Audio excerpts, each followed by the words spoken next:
Someone wanted to see this. I don't know Defunct Land. Or, I'm sorry, I don't know Action Park. Open once again. At least I don't think. Anna Gilligan is there this morning. Hello, Anna. You're at Action Park. So I gotta ask you because That's a cool name, Action Park. Actually, is this the one where the kid got decapitated? Some people got injured. No, I don't think so. Actually, I'm pretty sure that was a local park. The park. Yeah, no, this is not the one. Inventing the rides and bringing inventors. There was a water park that was so dangerous. One of their slides, a kid got decapitated, and his head rolled down the slide, and blood spewed all over the slide. I mean, the video doesn't have any of that. It just has like the aftermath. But that's how fucking wild that park was. It's not this park. It's not this one. I can already tell you it's not this one, because it was like a really small local water park. I also have a picture showing a mother controlling the sled with an infant in her arms. It's that easy. After the success of the slide, Mulvihill went forward with his plans to expand. Sorry to pause it right away, but I think someone just got it. I think that's the one. It was called Schlitterbahn. Wait, is this place still open? Schlitterbahn is the ticket to summer fun in Texas. What the fuck? Oh man, it's like a whole brand in Texas. How do you keep a water park open when one of your fucking attendees gets decapitated? On August 7th, 2016, a 10-year-old child, Caleb Thomas Schwab, son of Kansas Representative Scott Schwab, was decapitated in the park while riding the Verrucht, a water raft ride touted as the world's tallest water slide, and Schwab died before reaching the bottom. Two other unrelated riders in the same raft sustained injuries, and the ride was decommissioned and later demolished. The park settled with all parties in 2016. In March of 2018, a Wyandotte County grand jury filed indictments against the park and 3 park employees, including the park's co-owner, Verrucht's designer, and a former park executive. Where were we? Oh, the indictment accused the park and its employees of negligence as well as concealing design flaws and other issues with the ride. On February 22nd, 2019, all charges were dropped by the Judge Robert Burns? What do you mean, the charges were dropped? Oh, I guess the kid wasn't decapitated. What? That's fucking crazy. Oh, there's 2 deaths at this park. On March 6, 2013, Nicholas Nico Benavides, a 20-year-old seasonal employee at Schlitterbahn, was fatally injured when an overhead gate slammed down and pinned him. He was left on life support for organ donation and later died. Okay, so that wasn't necessarily, like, the ride's fault. That sounds really unlucky. But, I mean, the decapitation of the child is direct result of how bad that ride was designed. Here's a picture of it. I remember watching something on this. I think it was like the year after it happened I heard about it, but this ride right here was fucking nuts. If I remember correctly, what happened is he was going down, and I don't think you can see it here, but there's like some like overhang wire or some shit, and I guess they caught like a jump, so he went airborne a little bit and then got decapitated somewhere over here, and then his body and head just kept rolling down. It's fucking nuts. I don't know how Schlitterbahn is still open after that.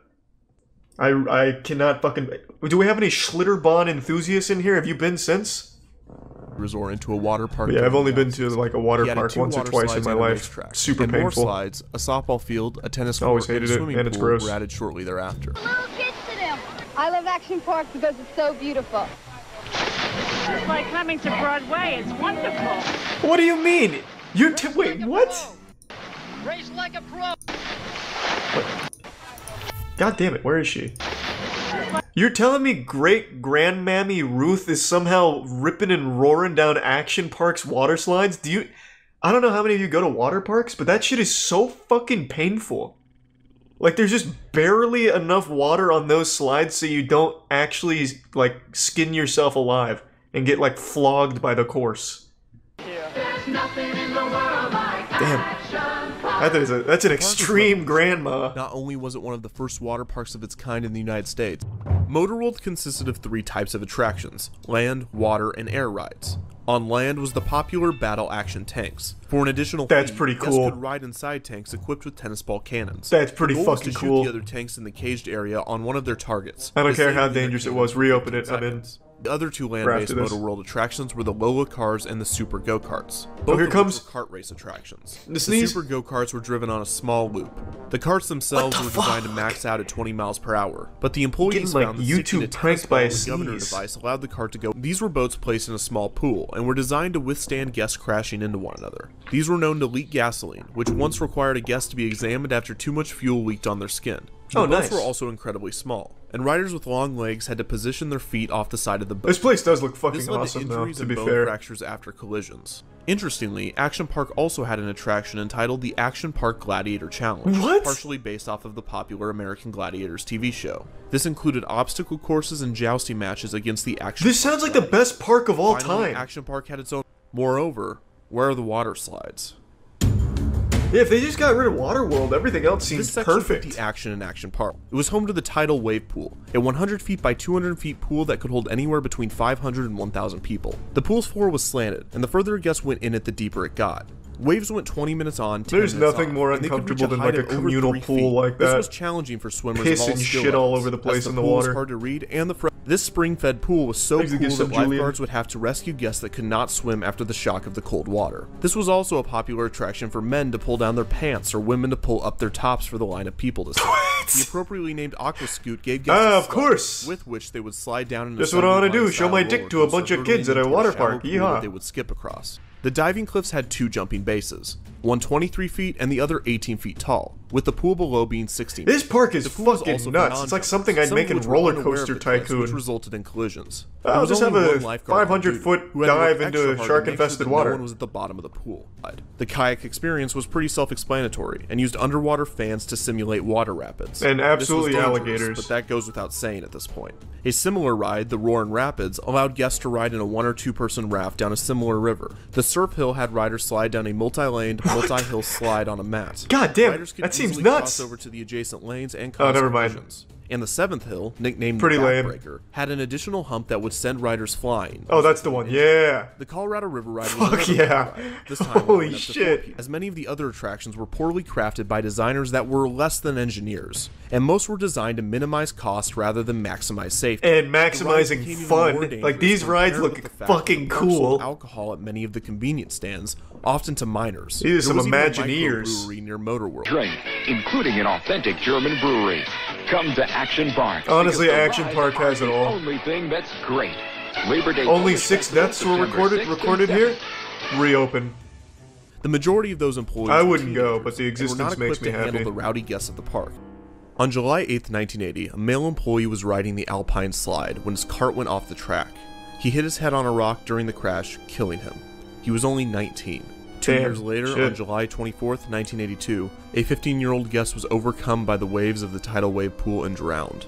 On August 1st, a mere week later, a 27-year-old guest was riding the kayak experience when he was trying to re-enter his kayak after falling out. When doing this, he made contact with the live wiring that powered the underwater fans. Oh. The electrocution sent him into cardiac arrest, and he What passed the after being rushed fuck? to the hospital. 2 years later, in 1984, a guest died on the Tarzan swing after a heart attack, supposedly due to the unexpected shock from the cold water. That same year, on August 27th, a 20-year-old drowned in the tidal wave pool. And on July 19th, 1987, another guest drowned there, giving it the nickname the Grave Pool. These deaths are tragic, and often overshadowed Yeah, that's by the worst mercy place and to legacy die, of surrounded Action by other people's Interestingly piss. enough, Action Park Your- was able your to avoid sarcophagus many becomes lawsuits a with literal deaths and many toilet. other injuries, due At in a part to its communal reputation tidal pool. and also Holy the lax shit. regulations new Get wet. Get wet. Action Motors. Feel the thrill as you zoom Fuck! past a black hole. I want to get wet and wild. Let's fucking go! While the low. The Yeah. local ER, on the other hand, said that they would have to treat 5 to 10 guests on some days. In response to the high amount of guests visiting the hospital, Action Park bought. What are you complaining about? You're making a lot of money off that. Despite all of these 5 to issues, 10 guests the a downfall day? of Action Park wouldn't come until 1990. 2 years later, in 2014, Mountain Creek was rebranded back to Action Park. The park reopened Yeah. many of its classic attractions and started construction on new, terrifying ones. The Skycalibur was another attempt at a 360-degree vertically looping water slide, Fuck although it used yeah. technology to enhance safety. From my knowledge, it is yet to open at the park, and there's almost no information on its status. The fact that it was referred to as Traction Park or Class Action Park doesn't matter, because its inherent That's a cool danger is name, more of a Class fond memory Action to the Park. majority That's of its pretty good. visitors. The burns, bruises, and the fractured tibias were a rite of passage for its former guests. Yeah. You Do we have think any it's cool action because park you survived survivors a in the tame chat? roller coaster at Disney in California or at Universal in Florida? Well, welcome to Vernon, New Jersey. Were you able to survive Action Park? That was super fucking cool. It makes me want to go to Action Park. God damn. Oh, History of the Jaw. Fuck, I'm gonna go down the goddamn defunct land rabbit hole. I already know it now. But I rode this ride quite a bit. I used to live in Orlando when I was younger, so I used to go to Orlando sometimes. I used to go to Universal sometimes. The Jaws ride was really fucking awful. It was so boring. It was super boring. How many of you ever rode this ride? You probably don't remember it because it was really fucking boring. To all of you Disney fanatics that don't care about Makes it Universal tier 1, Studios, Jimmy. stick with me, because there will be plenty of Disney history weaved throughout this story. Universal let's is get so into much better than Disney, though. mid-1960s, Disney Universal, fucking who sucks at the unless you time just was owned love by Disney multimedia movies. company MC. This began Thanks the to resub ongoing Nut, feud between Hyper, Universal Studios Crispy, and Disney. I won't dive fully and into the Peak. feud, as I would be touching on the I history always of watch future Ordinary defunct land Sausage. attractions, but just to give you an idea, yeah, they're basically the same thing. So Disney MGM Except Studios Universal's began much better. construction in 1980. However, luckily for Universal and MCA, they had recently found a developer for their Orlando park. They had also found a creative partner, Steven Spielberg. Hey, That's right. good If you watched guy. the first episode Good of guy to Defunct have on your Land, you'll team. remember that George Lucas, the creative head of Universal Jaws was one of the Studios first Florida, ones? I didn't former know that. Disney Imagineer and Steven Spielberg's college roommate, Peter Ride sucks. Alexander. Sucked. Universal had no That now. experience creating. The original Jaws ride took guests on a pontoon boat captained by a employee who would guide the boat on a tour of Amity, the town in Jaws. Yeah. And shockingly, the guests spot a Shark! Shark! Shark! Shark! Shark! Shark! The most exciting thing that ever Stopped happened them on from this the ride rest is of when the I ride, almost fell even off. appearing in the boathouse That's that you're literally hiding the out in. only like In the exciting first moment version of this the ride I at ever one point, experienced. The robot's shark teeth would sometimes damage the boat because for some reason they used real shark teeth. In the finale of the original ride, the skipper would shoot the shark with a grenade launcher. It would then explode and chunks of shark would fly out of the water. Yeah, I remember They would that. fly out of a small air cannon and then would be filtered back in and recirculated. It was an impressive ride, but did it work as they had planned? No. Fuck no. The answer is no. That shit. When you got on the Jaws ride back in my day, what you were doing is just taking a boat ride to just relax. Literally nothing would happen, and half the time your boat guide wouldn't say a word. This shit was terrible. Jesus Christ!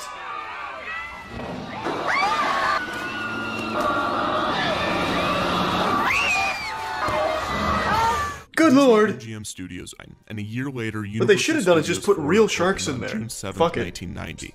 Opening day was a star-studded Not that they event. do anything, Celebrities even if such they as were real, I Sylvester mean, Stallone, just Steven fucking swim Spielberg, around. and Bill Cosby were in attendance. And Jaws had to shut down due to a thunderstorm after a few hours of operation. Oh, no. Steven Spielberg was rumored to be stuck on the ride during this time. The following few days of opening did not go much better. Jaws was still not operating correctly. Good. One skipper was on top of this. They would be faced with a lawsuit as during one voyage a guest fell off the boat Yeah. into the water with Jaws. He was on a family trip with his children. Yeah. They were obviously mortified that their father would be eaten. Worse, he fell in one of the 10 feet deep areas where the sharks are held. The other areas of the ride were Oh, only 4 feet deep. If you haven't figured it out already, this means that he was incredibly close to the mechanics of the ride. He even recalled that the shark was swimming right toward him. When the God employee managed to damn. get him back on the boat, the other guests clapped, thinking it was all just part of the show. He sued Universal for $1 million. That's it? This along with the fact that the I'd go for ride 10. shut down almost like this. If we had built something like this for Disneyland, Disneyland maintenance would have Oh. taken it over and made it work. Oh A no, dagger. they didn't. Universal was now determined Thanks, to get Risa. Jaws Knock operating Lucy, correctly Taco, as and the soon Prime as possible. Muscles. And after more delays and more problems, they I have finally seen those, settled on Furby. a 1993 opening date. They hired Totally Yeah, it's at Fun the end, Company Yoga. to redesign the ride. My favorite company ride at started Universal by is Men in Peter Black. Alexander. They were using the term technical rehearsals until Thanks, Risa. 1994. Absolute. And the Bit cigarette. I mean, it was a dog shit ride, though. No survivors. And you thought this only happened... Man, I can't believe that dude fucking fell out into the mechanics. That's nuts. So the final Hopefully he got his $1 million. like this. First, every year the attraction was drained, and the Department of Environmental Protection was tipped that oil and other toxins from the ride were being irresponsibly disposed of, which essentially just meant that they had to change their fuel type and do a lot of paperwork. In 2000, I like the idea that they're just poisoning the water, though. So why was it closed? Unlike other defunct land entries, this one is pretty simple. Harry Potter. The franchise was going to and did save Universal's attendance numbers, and Jaws was replaced with the Diagon Alley attraction, Harry Potter and the Escaping Gringotts. And the short scene during the tram tour is still operating. I thought it was just because it was so fucking boring they said fuck it. The history of Jaws the ride. As always, to learn more about where the remains of Jaws are today, yeah, no, that ride how sucks. I'm going to get them back, and where I will place them in defunct land. Kind of nostalgic though to see it operating. Right now, Gwyneth Paltrow is locked in a legal battle that I think has to be the most unhinged court case I have ever had the privilege of watching live. It's such a blessing. It really feels like this is a parody of the legal system, like it's some kind of old college humor skit about how court works, because I just can't believe this is real. Like, watching this Gwyneth Paltrow court case is like experiencing an episode of Psychosis without ever doing any kind of drugs or anything. It's baffling. Before even getting into the, the actual specifics of it, I just want to, lay the groundwork real quick. She's getting sued by someone named Terry over a ski incident that happened in 2016 where Terry's claiming she ran into him and caused a brain injury as well as other injuries and is seeking damages from that. And Gwyneth Paltrow is saying, no, she's wiggling her finger and saying, that's not what happened, Terry hit me. So now she's countersuing for $1. She's looking for $1 in damages as a result of all of this. So already the case itself is delivering on the goofiness, but what elevates this and brings it to a higher level and turns that dial from goofy, blowing all the way past wacky, and even teetering on silly, is the fact that the two lawyers that are representing them feel like they've never practiced law in their entire life. I wouldn't be surprised to learn this is their first case, or that this is all just one big publicity stunt and these are two actors pretending to be lawyers. This is about 11. She hears, suddenly she sees, and a man comes up right behind her. It's like they begin falling to the right, and he hits down side and his head, and so she's pulling. Now he's like, no, the whole thing.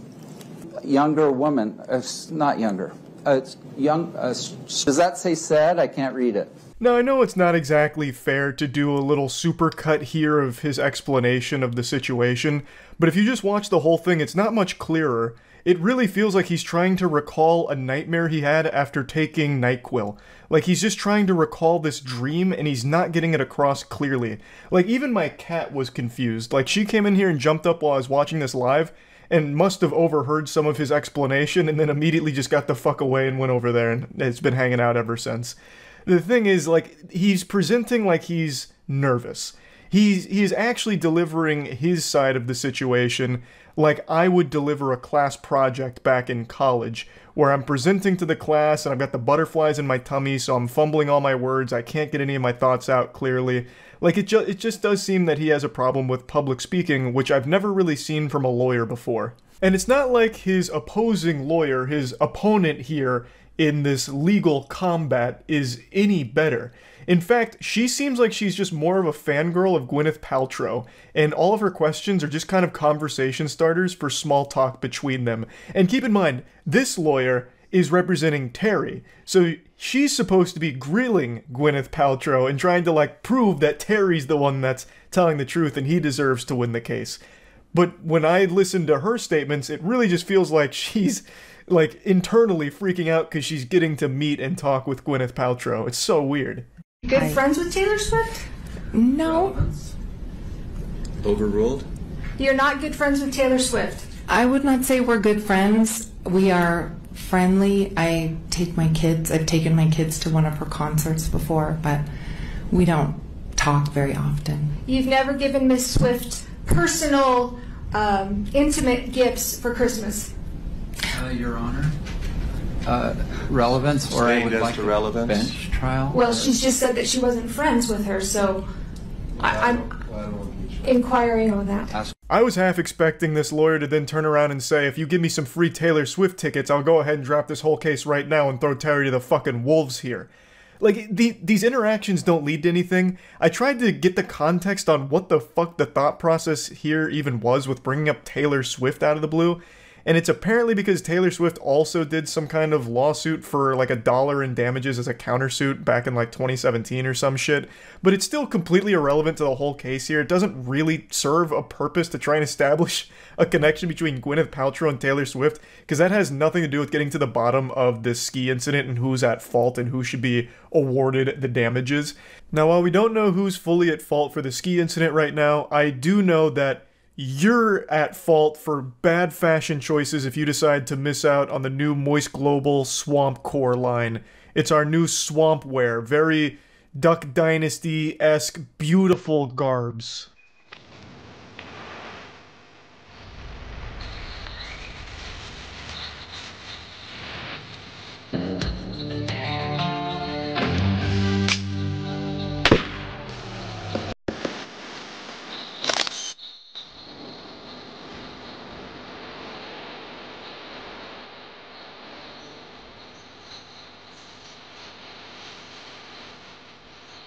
Every time the lawyers ask questions, it just reminds me of that scene from Godzilla 2014 where he says, "Let them fight," referring to the kaijus.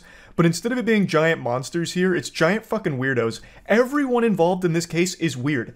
You all know I'm not a big fan of Gwyneth Paltrow and Goop in particular. I think Goop is downright dangerous at times and at best extremely stupid. In fact, I'm surprised she hasn't gone to trial for her scam of a candle, "This Smells Like My Vagina." I made a whole review on that candle, and I promise you, no vagina has ever smelled like that candle. It was fraudulent. It was misleading advertisement. It was completely false. It did not smell like her vagina, and I'm very confident. In fact, I might even go for a lawsuit to see if they can put Gwyneth Paltrow's pussy on the stand so we can all smell it and compare it to her candle, but that's a can of worms for a different day. Point is, I'm not a Gwyneth Paltrow fan, and Terry went on the stand today, and after hearing him, I'm certainly not a Terry fan. I don't know who's at fault here. Gwyneth Paltrow moves around and acts like an evil rich supervillain, so I definitely do think there's a chance that she is the one that just blasted Terry because she's not good at skiing and then had no empathy and left him there. That's super possible, but I also think it's equally possible that Terry is a shitty skier and a pathological liar who has been chasing this potential bag for 7 years, because originally he was seeking $3.1 million in damages, but it got thrown out due to them ruling it wasn't a hit and run, so he came back and is doing it again, but this time for a lower amount of $300,000 in damages. So it really feels like both people are fucking weird. But before showing you Terry, I want to show you one more best of moment from Gwyneth Paltrow's lawyer, who tries to see if they can bring in treats for the bailiffs. This private security for my client wanted to bring in treats for the bailiffs for how helpful they've been. So I wanted to do that transparently and see if there are any objections. We object. We object. Okay. There's an objection. Okay, so I will let them know. Let them know, thank you, but no thank you. I mean, you should have asked us first, frankly. It hasn't been done. I know, you should have asked us first. We could talk about it, but you just sprung it on us now. So we object. What'd you find out about the jury? This guy actually feels like a camp counselor and they're on a school field trip or something. Like, holy shit. So the treats were shot down. They put the kibosh on that.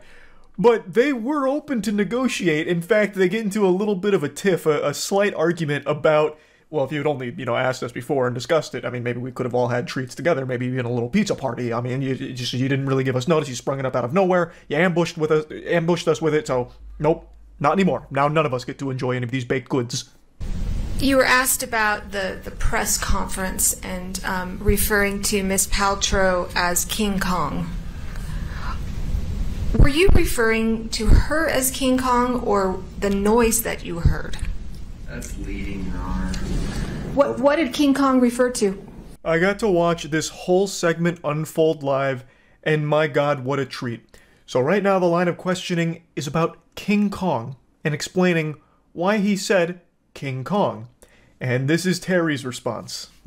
My apologies to Ms. Paltrow, because my intention got twisted up in my intentions and was to say it sounded like a lady getting chased by King Kong out of the jungle. It was that kind of I'm really scared. He clarifies that the sound he was hearing reminded him of a woman being chased by King Kong out of the jungle. So that cleared all of that up, luckily. Another question that I feel gets pretty much fucking nowhere. There was some testimony from Miss Paltrow again that she was hit in the back by a very large man, or that there was a very large man. Could you just step down for just a moment? Terry, do you... No, right here. Right here. Do you consider yourself a very large man? Many times I wish I was, but no. Definitely on the small side of most people. Finally, real evidence to poke holes in Gwyneth Paltrow's story. She said, apparently, that she was hit from behind by a large man.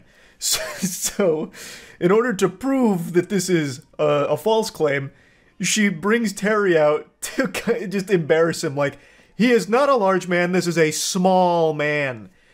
Excuse me, ladies and gentlemen of the jury, this is a manlet. It just puts him on blast like that. Terry, my brother, I am also on the small side. I'm 5'6". If someone called me out to prove a point that there's no way this whole case is real because Charlie is too fucking short to fit this definition, he's too much of a goddamn hobbit for this to be true, I would have just said, it's not worth it, please. The shame is too much for me to bear. Just let that claim be accurate. Let the large man claim stick. That's fine. We can fight on every other point. Please let the large man stay in the record as truthful. Don't fucking have the jury point and laugh at me because I'm short. Like, good lord, this was... I mean, I understand what the thought process was here, like, trying to prove that, you know, she can't be a reliable source of information since she says it was a large man that hit her and Terry's not that big, but I mean, holy shit, it's still a wild thing to watch unfold like this. You've been here for a number of days, you've heard all the doctors testify, your entire life has now been broadcast to the world. I feel like I've been fleshed out, and anyone up here I think would feel the same way. Very painful. In fact, I think you just told me back there, well, I can never go on another dating site again. Objection. Terry can go on any dating site he wants. Sustained. Again, this is just simply a line of questioning maybe I'm too dumb to understand. What does this have to do with anything? It's a public trial, so of course, on both sides, a ton of information is going to come to light to the public. So, I'm unsure of where this was supposed to lead. Maybe it was supposed to make people feel, like, bad for Terry, like, on the stand, like, oh man, you know, this guy, he's had his whole life laid out in front of everyone now. You know, I guess? I'm not really sure, but it just doesn't really seem super pertinent to the actual issue here. Yeah, I'm classifying it as an insult, but it's absolutely ignoring me, ignorance. And that's what it felt like. It's like, what is going on here? This is obviously an issue that someone needs to be accountable for. And if they're never accountable, what are they going to do? They're going to do it again. Now we have the molesting of young children on an island. Your Honor, denial. This is ridiculous testimony. He's talking about... Sustained as to relevance, the last part, the jury should disregard. Now you can see things going a little off the rails here. So the question that brought this section up was, is the lawsuit important to you? Which again is one of those fucking galaxy brain questions, those chess master moves I can't quite process, because fucking obviously the lawsuit's important. He's been pursuing it for years now. I mean, Jesus Christ, clearly it's important. And it led to this situation where he's saying if he doesn't do something, it's just going to happen again, and then it leads to the molesting of children on an island.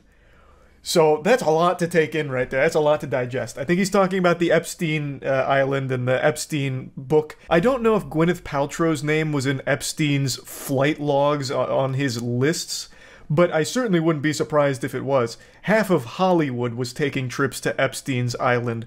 Bunch of goddamn evil freaks. But I don't understand exactly how we got to that point in this case here, and I also like the statement preceding it that if he didn't sue Gwyneth Paltrow for this, she'd do it again.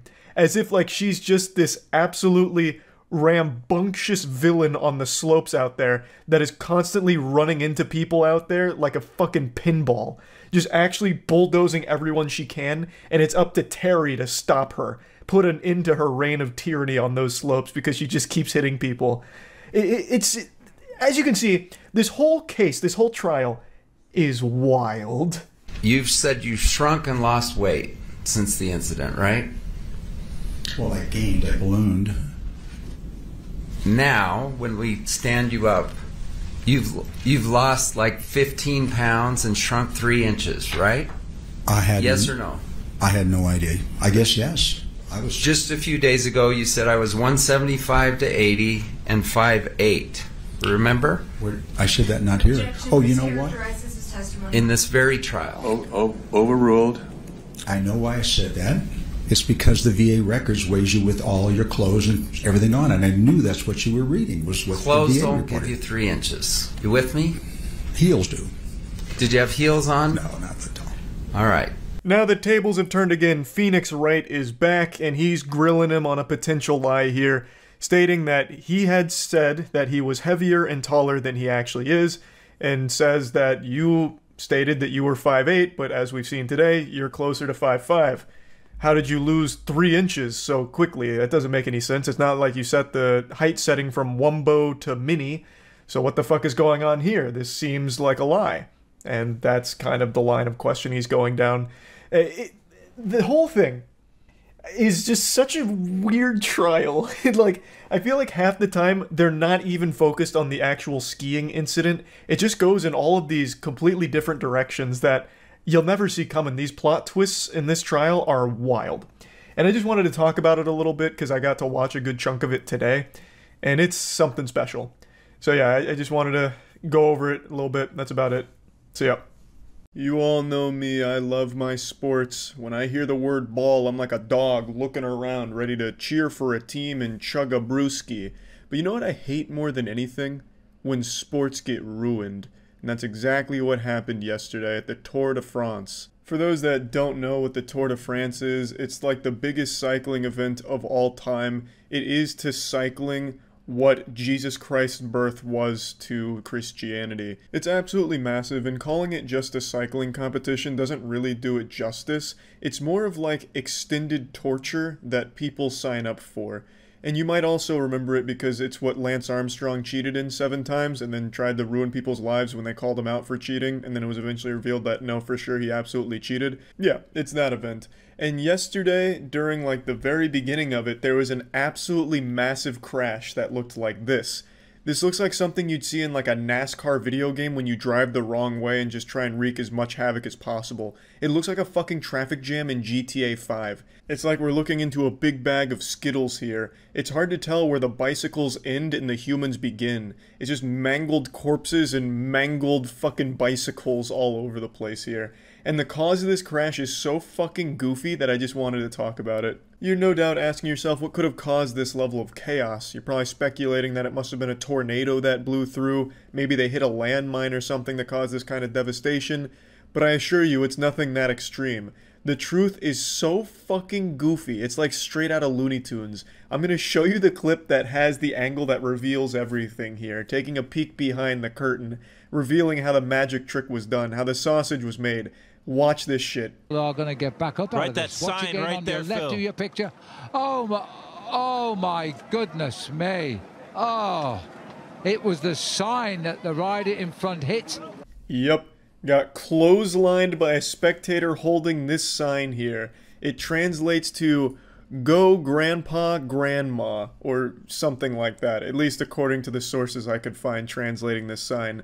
This one lady holding this sign just ended the fucking Tour de France hopes of so many people all at once.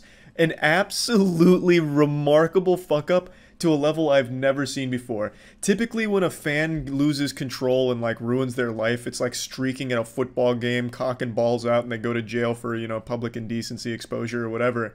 But this is on such a different level because those people are only minor nuisances. This lady quite literally ruined years and years and years of preparation, hard work, and determination just for her split second of TV time to say "Go Grandpa, Grandma" on a sign. I'm not exaggerating when I say she ruined her life. You see, after this happened, she immediately booked a flight out of the country because she did not want to deal with the repercussions of this. So she immediately fled the scene as if it's something out of Mission Impossible. So now she's a fucking fugitive of the Tour de France, which is trying to sue her as soon as they track her down. So she's gonna be hunted for the rest of her fucking life like John Wick, but like a really lame version. It's wild. It's absolutely wild. It's such a dumb decision too, and I'm actually shocked that there's nothing that the Tour de France does to keep spectators off the track. I'm surprised that this is the only big instance that I can find where someone caused this much damage, because she's just freely able to go on the track. Like, there's no bars or anything separating spectators from the track. So she just casually marches up there, fee-fi-fo-fums her way with her stupid fucking sign, and just blasts a guy with it, which causes a crazy chain reaction, taking out half the field. I feel so bad for the guy that ate shit on it immediately. Like, that sign had no give to it. It was like busting through a fucking billboard. I wouldn't be surprised if she made that out of metal. Like, it was cardboard with like a metal core or something inside of it. It's like hitting a street sign. He immediately just collapses on his bike, and then everyone starts running over him, literally trampling him to death. He's not dead, by the way. Well, his chances of winning the Tour de France probably are, but he's still alive. Really unlucky for that guy. Like, really fucking sad. It wasn't like some kind of glancing blow or anything. Some of the fucking competitors here ate hard asshole on this. There was some bloodied up badly, some requiring real medical attention, some too bruised to continue at the moment. Like, it was actually pretty catastrophic. It wasn't just like no damage done, just a minor inconvenience. This actually really hurt people badly. But yeah, I found this to be just incredibly wild. Now there's this international investigation to find her and make her pay for this. But I like to pretend in like my own fanfic that she's like a supervillain and this is not her first rodeo. Like, if you go far enough back in history at all major sporting event disasters, she was the person behind it. So like when the lights went off during the Super Bowl of the Ravens and the 49ers, she was the electrician and just squirted water into the power supply, sabotaging the stadium lights. Going back even further, she was the ship captain of the Titanic. Not exactly a sporting disaster, but still all the same. Like, she's just truly a master of catastrophes, and this was just her latest masterpiece. Yeah, but a crazy story. That's about it. See ya. Today we finally received an update on what the fate of the Titanic submarine was. This is a story I'm sure all of you have been following, at least to some capacity, or have at least heard about, and the update today isn't exactly a fairy tale ending for those aboard the vessel.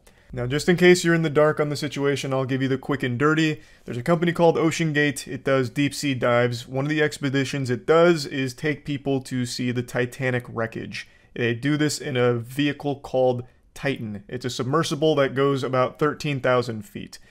Now, the CEO of OceanGate is a real quirky wacko named Stockton Rush. And Stockton Rush went real loosey-goosey with the construction of Titan.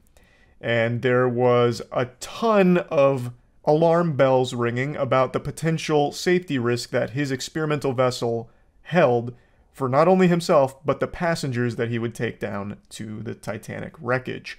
And on the most recent expedition, that disaster, that impending doom that people were warning, came true. They lost communication with the vessel on Sunday, about an hour and 45 minutes after launch, which is extremely quickly. The whole journey is about 8 hours, and they lost communication within the first 2. So this started a very big rescue attempt to try and figure out where they are and can they be saved. And today we got our answer. It's a no. According to the most recent report, there was really never a chance of saving them. It seems like the acoustic signature that the US Navy picked up on Sunday was consistent with an implosion. However, they deemed it not definitive evidence, but it still seemed like an extremely likely explanation for the lack of communication as well as that acoustic signature. So they also, through remote vehicles, found 5 different major pieces of debris to confirm that the Titan submersible was the victim of a catastrophic implosion. Obviously, nobody's surviving an implosion at that depth, and even if somehow they did, let's say they were made out of adamantium, they would run out of air trying to get to the surface from where the implosion took place. So this Titan submersible claimed the lives of 5 passengers, and the Titanic may have sunk over 100 years ago, but it's still taking lives to this day, I suppose. Now, there's actually a lot more that kind of goes into today's update that makes the situation even weirder over the last 5 days, but I want to get to that in a moment. I want to explain just how fucking dangerous this thing was. This entire Titanic submarine story has captivated people in a way I haven't seen since Pokemon Go popped off. Even people way outside of the internet, like I played basketball last night and we talked about the Titanic submarine situation, which is a very unusual topic for us to discuss before going out onto the holy court and dropping buckets for our sins. But it's just a story that everyone everywhere seems to have been kind of drawn in by, because the lunacy surrounding this entire situation is like something you couldn't even write for a cartoon. It's the most predictable disaster ever, apparently, where OceanGate and the Titan sub had already faced a lawsuit about how dangerous it was. The last voyage, the last expedition it went on, also got lost for 5 hours, and then, you know, they got lucky, you know, all the stars aligned and they were able to not die on that one. And then without making any big changes to the safety of the vehicle, they decided to just do an encore performance, a round 2, hop back in the saddle, and get ready for another expedition. So the CEO just sounds like an unhinged crazy person who thought he was Jimmy Neutron, who literally whipped this thing up using off-the-shelf supplies from fucking Camping World, which he proudly talks about. Now, of course, the whole thing isn't made from Camping World supplies, but he's very proud of the fact that this is basically an improvised weapon you'd make in Dead Rising, just throwing a bunch of shit together and making it work the best that you can. It wasn't certified by any regulatory body. He had been warned for years about the potential safety risk to everyone on board and was advised not to take people down there since it was so experimental. But the CEO, Rush, really seemed to have a vendetta against safety itself. He was leading a crusade against the idea of, you know, playing it safe. He wanted to take big risks, not only with his life, but the passenger's life as well. He famously called the industry obscenely safe, and talks about how it inhibits innovation and growth, which is such a fucking crazy take. Everything that could possibly be wrong with a submersible or a CEO of a company like this was wrong here. He put a fucking window on the submersible that was rated for 1,300 meters to withstand that amount of pressure, but this fucking thing dives to 4,000 meters. What a crazy miscalculation. You are begging to die with that there. It was only a matter of time. It's fucking crazy. And even there's still so much more. On top of this giant mountain of shit that I've already been spewing out about this, there's still one last little dingleberry I haven't even touched on. He charged $250,000 per seat for this adventure. $250,000 for basically a claustrophobic coffin that goes deep underwater. It's baffling. It is fucking... It's unbelievable that this is real. That's why the story has become such a phenomenon. Now, I briefly mentioned that the confirmation of the 5 dead aboard the Titan submersible today via catastrophic implosion makes the whole situation a little weirder when it comes to its rescue mission, and I want to explain what I mean. Apparently they had this evidence to suggest the implosion as far back as Sunday. Yet, for the last 5 days, we've still been getting updates about the rescue missions and even been being fed like little glimmers of hope that they might be alive and there might be a chance to save them. For example, a couple days ago, there was these reports of banging that they were getting picked up. that they were hearing banging, and they were reporting it as if it could be the passengers making noise to get their attention to try and, basically send up a flare of where they were in the ocean. How the fuck could that be the case if the vessel imploded on Sunday? Was it ghost sailors playing a drum solo? Was it Davy Jones at the bottom of the seabed floor banging pots and pans together? What was the banging noise then?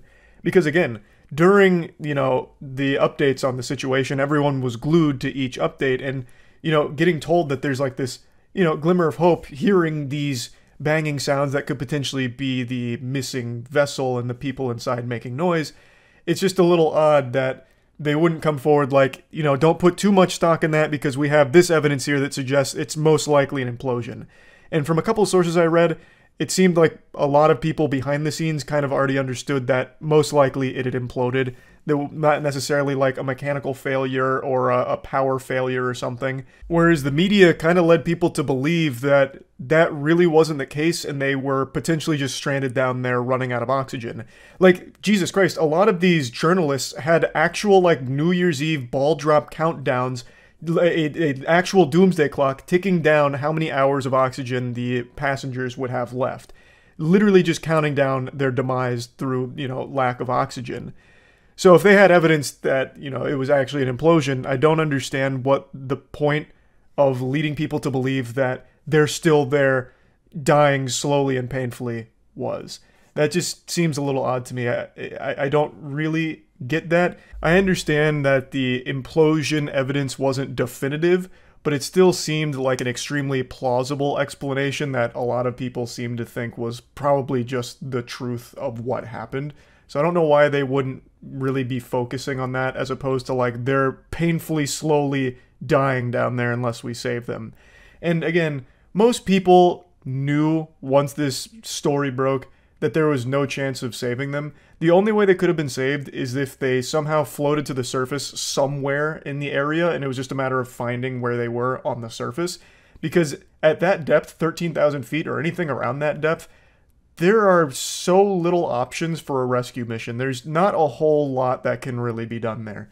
So most people expected they weren't going to be found alive or rescued, but I don't think most people expected the truth to be it imploded on Sunday. Because again, the media just kind of kept leading people to believe that, no, they're probably suffocating down there with lack of oxygen. And also we're getting some banging noises here, so they might still be there struggling right now. So the whole thing is just very odd. And the more and more information that comes out about it, the more and more sad and baffling it becomes.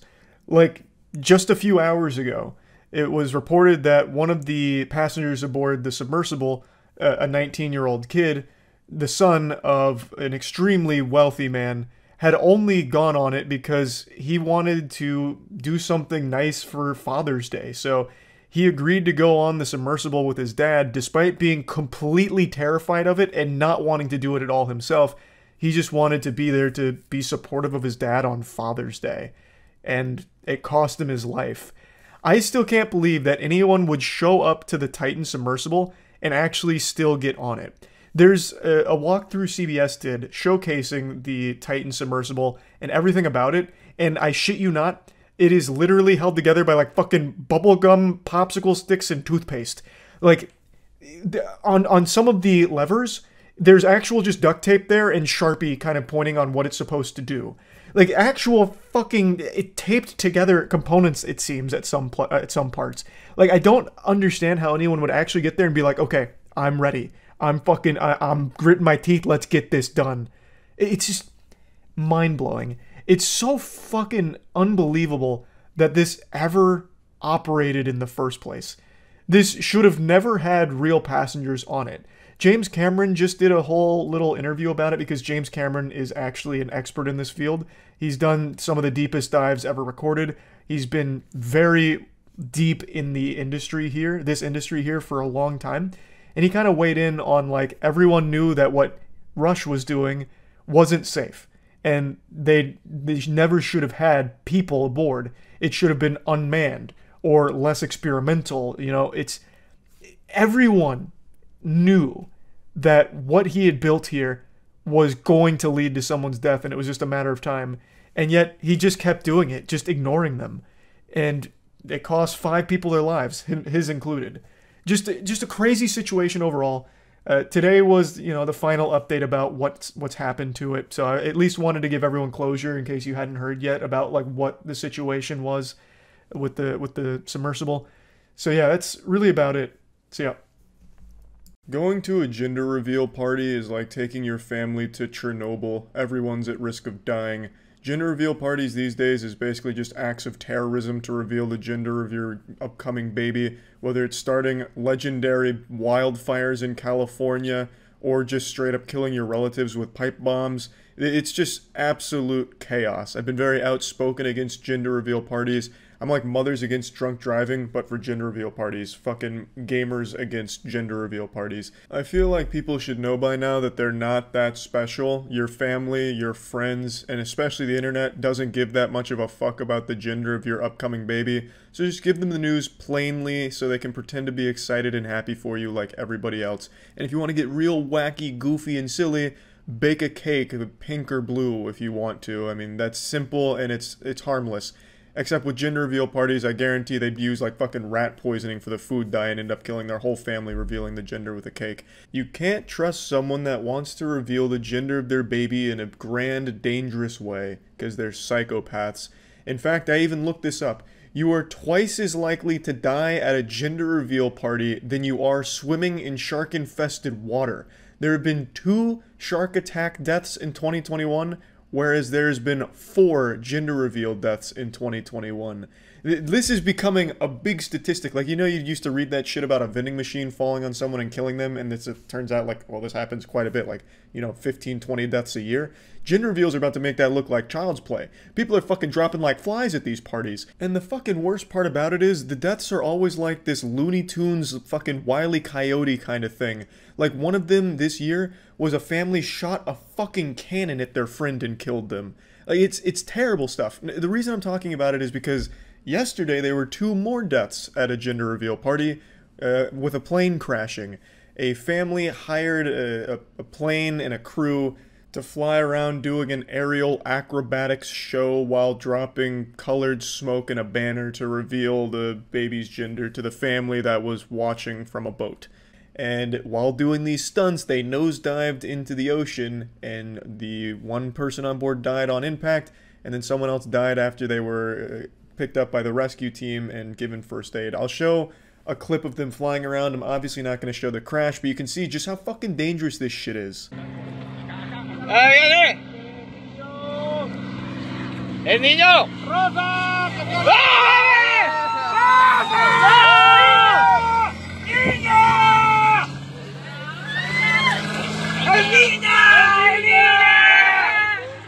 It's absolutely horrifying and extremely sad with such an easy-to-avoid circumstance. Just don't do this kind of crazy, dangerous shit to reveal the gender of your baby. It's so fucking trivial. People don't care. Your friends that go wild, pumping their fist, whoa, good work, you fucked your wife, and now you got a girl on the way, woohoo! They're just putting on an act to make you feel better. They don't care. They're not gonna go home and talk about it for the next week like, man, I can't believe they're having a girl. This is fucking incredible. And the way they revealed it with the magician making the Statue of Liberty disappear and then reappear covered in pink dust, man, I'm going to be thinking about that for months now. People don't give a fuck. It's this narcissistic attitude, like wanting to be this center of attention, like, look at this, we're having a boy. So we're going to burn down all of California to celebrate, which is what happened last year. Well, fucking one of the largest wildfires in history was started because of a gender reveal gone wrong. Like, the amount of death and destruction these fucking stupid parties hold is wild. Woo! Our baby's gonna have a penis, he's gonna have a fucking dick! To celebrate, I'm gonna fire this fully loaded cannon at Great Aunt Mildred. Brace for impact. Like, to be honest, at this point, I wouldn't be surprised if the fucking meteor that took out the dinosaurs was actually just an alien revealing the gender of their baby and using Earth as a way of doing that. Like, it's crazy. Like, they keep ramping up in danger. Like, pretty soon, gender reveal parties are just gonna be families open firing on each other using pink or blue guns. It's fucking weird, it's stupid, and it's so easily preventable. You don't have to kill your friends and family revealing your baby's gender. you can just bake a cake if you want to get real wacky. Like, it's that simple. It's gonna have the same effect. And I can promise you, the internet doesn't fucking care how big your gender reveal party is. No one gives a fuck. Like, a lot of them do it for internet points because for some reason some people cheer them on just trying to make them feel better, but don't. You're encouraging awful behavior. It's so fucking sad. It's so dumb. So just a little friendly advice to anyone considering throwing a party for the reveal of their baby's gender. Maybe just use pink or blue lollipops. Be like, surprise! The lollipops are blue, it's a boy, and then people clap, and then, you know, no one dies. Unless, of course, you've dipped those lollipops in the fucking cyanide or something, but you probably wouldn't do that. Like, there's just play it safe, you know? Or just don't bother at all, because again, people don't give that much of a fuck about it. So yeah, that's about it. So yeah. When you think of go-karts, what do you picture? Kids in go-karts having fun? Or greasy, grisly men competing in a blood sport for the sake of glory, fame, and a place in the history books? If you picture go-karting as some weenie hut junior sport only enjoyed by children and young adults for some fun, then you're a disgusting, pathetic vermin who doesn't understand real high-octane nuts-to-butts motorsports. In the world of racing, go-karting is the most extreme, a sport only fit for the most high-caliber athletes chosen by the Olympian gods. And yesterday, during one of the go-karting championships, madness erupted. Chaos engulfed the championship circuit as two drivers really got into a heated battle with countless deaths. They're still trying to get an accurate body count for the amount of corpses they piled up in this feud, which you would expect with stakes as high as the go-karting championship. I'll just go ahead and play the clip for you because it is truly unbelievable stuff here. What's he doing? What is Luca Corberi playing at? Oh, Luca Corberi, what on earth is he doing? I'm sorry, that is absolutely unacceptable. As Kramers makes the move on Bas Lammers, Luca Corberi makes himself public enemy #1. So Slenderman over there that tossed that front bumper in the go-kart track is Luca Corberi, a massive douchebag and insufferable asshole who got very upset at this championship race yesterday because he fucking sucks as a driver who's been stuck in the go-karting league for like a decade now with dreams of making it as an F1 driver, which he is absolutely fucking burned with this right here. And he gets upset because he got into an accident that was probably his own fault, and he's blaming one driver in particular out there, so he throws the bumper, hoping to cause an accident and hurt the kid. Luckily, Luca is bad at everything he does, so he wasn't even able to succeed with that plan, couldn't even sabotage the kart, and in fact, the kid just hits the bumper right back at Luca and hits him in the foot. Hopefully it left a little bruise or something as a constant reminder of his ineptitude. It's just really pathetic stuff. Luckily no one was hurt with this little stunt here, but Luca wasn't done. This isn't where his road rage stops. His insecurities are very deep.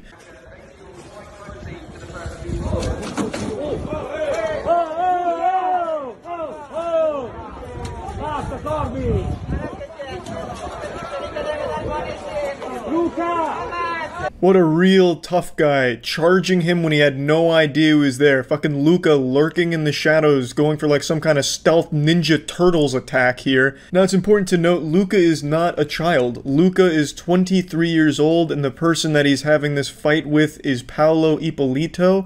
I'm not sure how old he is. Some people are claiming he's 16 years old, whereas I've seen things claim that he's 24. So his age is as mysterious as how the pyramids were built, but what is clear here is that Luca is about a foot taller than him. It looks like if I got into a fight with my father. And yet Luca is such a pussy that he still couldn't just square up man to man and settle the beef that way. He had to charge from out of nowhere with a fucking wrestling takedown on someone that had no idea that they were there. He's just such a fucking coward, so Paolo is twice the man that Luca is, and it doesn't stop there. The apple doesn't fall far from the tree in the Luca Corberi household. His father gets in on the action.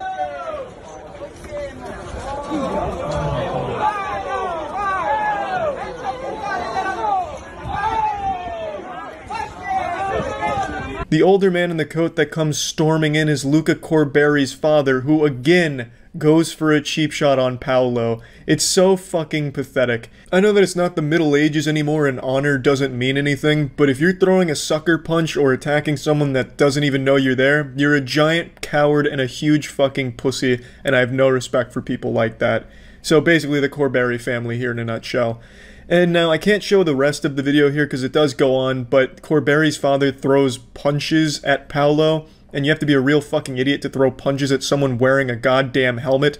So he definitely probably broke a few fingers there, and he gets it bad. Corberry's father actually gets his ass beat by the pit crew because Corberry's father went even more ballistic than his son, and the pit crew stepped in, and it was a big mess. So overall, I don't know what's going to happen to Luca Corberry, hopefully banned from the sport, as well as his father being banned from any kind of sporting event as like a spectator or whatever the fuck he does, because that shit is absolutely unacceptable. That is absolutely outrageous, and somebody really could have gotten hurt. Luckily, the only people that got hurt were the Corberry family. They started all of this and they walked away, actually the only ones that got hurt, so at least there's some justice there. And yeah, that's really about it. I bet you didn't expect go-karting to be so cutthroat. Absolutely brutal, huh? Pretty wild shit. That's about it. See ya. There's not many things in life that I'm afraid of. I think my fears are pretty reasonable, not necessarily odd. Like the fear of dying, or being stuck out in open water with no way out, or something being located on the top shelf that I have to struggle to reach. But one fear that I do have that I actually get ridiculed for, and it's not without, like, I understand why, is my fear of flying. I have a very intense phobia of planes. I don't have a fear of heights, it's just being on a plane. You don't need to spit all the facts at me, I know all the statistics, it's the safest form of travel, really it's the safest thing humans do on a regular basis. It's probably more safe than me sitting in this chair right now. I get all of that. I know it's an irrational fear, but I can't shake it. It's just deep-seated. And I've flown 10, 15 times across the 29 years of my life, and every single time it's an anxiety-inducing, miserable experience. I just absolutely despise it. Recently, I've started to feel kind of vindicated in this fear, though. Whereas before, I was made the fool. People, you know, painted me as a clown for being afraid of flying. They couldn't wrap their head around why I'd be afraid of it. Now there's been a lot of people coming over to my side over here, because Boeing's been in some hot water. Their planes have just been falling apart in the skies, like the door blowing off, like all kinds of terrible things happening with Boeing's aircrafts. It's been aviation apocalypse for that company, and there was a Boeing whistleblower who was in an active lawsuit with Boeing who turned up dead under very peculiar circumstances. And now Boeing's CEO, as well as other top executives, are stepping down from the company, so it's just been this septic tank exploding with shit spraying everywhere here. A lot is going on behind the scenes at Boeing, and it's all very odd. Now, as most of you know, I run a show called Red Thread with Jackson and Windigoon, where we dive into cryptids, conspiracies, cults, and cold cases, and we recently tackled the Boeing whistleblower conspiracy, which is about the Boeing whistleblower not taking his own life, but actually being murdered by Boeing for revealing the Krabby Patty secret formula to their aircrafts, which is basically scrap metal. He was talking about all of these awful, like, safety violations and oversights for their aircrafts where they were knowingly putting scrap metal onto their planes. They weren't following protocol. They were doing a lot of shady things, keeping a lot of things off the books on purpose to meet production deadlines. He was a higher up in Boeing when it comes to like their aircraft safety and making sure everything functions properly, and he was really concerned and disappointed with how Boeing was handling things, so he started to reveal this information, break the magician's code, and now he's no longer with us, and the circumstances around his death are very odd. So I just wanted to talk about this and show you clips from that Red Thread episode, because since a lot of you know I'm afraid of flying, I've been asked a lot about my opinion on Boeing and the whistleblower situation and all of that, and it's one that I've been paying extremely close attention to and following every step of the way. So here's all the Boeing whistleblower conspiracy information, as well as my take on all of it. To really start picking apart the problems with Boeing, I think it's important to give a little bit of a history lesson behind them, so I'm going to play this clip from the Red Thread episode that kind of sets the stage for why everything changed so quickly for Boeing after a merger gone wrong with a fucking parasitic infestation that took over the company from the inside out. So, 1997, Boeing acquired McDonnell Douglas, which is now often seen as a misaligned merger. The merger was worth over $13 billion. McDonnell Douglas had found it increasingly harder and harder to compete with Boeing and Airbus, lacking resources to be able to work on new product development, and this merger was Douglas's way out of the industry. At the time, Boeing had an engineering-first ethic which was quickly overpowered after this change by McDonnell Douglas's more profit, money-making mindset. So you can see where the holes start to show here. And this is something that even in recent articles is mentioned quite a bit. Well, it was a massive merger at the time. McDonnell Douglas had a significantly different ethos and like organizational structure behind the scenes, which kind of explains probably why they were in trouble in the first place. Because Boeing, you would think, Boeing succeeded over them because they put technological innovation ahead of business in most senses. I mean, they were still a profitable business, don't get me wrong, but they definitely focused a lot on the engineering side of things, engineering excellence. And then somehow they merged with McDonnell Douglas, and McDonnell Douglas is the one that's seen steering the ship from then on. That has never made sense to me. Like, Boeing was the more profitable, more healthy company, and they kind of like saved McDonnell Douglas in a way by merging with them, and then McDonnell Douglas like kind of infects the company. It's never made sense to me. I think it's just, I don't even think it's necessarily a product of the merger. It's a product of the time where everything became more profit driven. So McDonnell Douglas's like ethos of money making first probably is what was prevalent, not so much their structure. Yeah, you're probably right.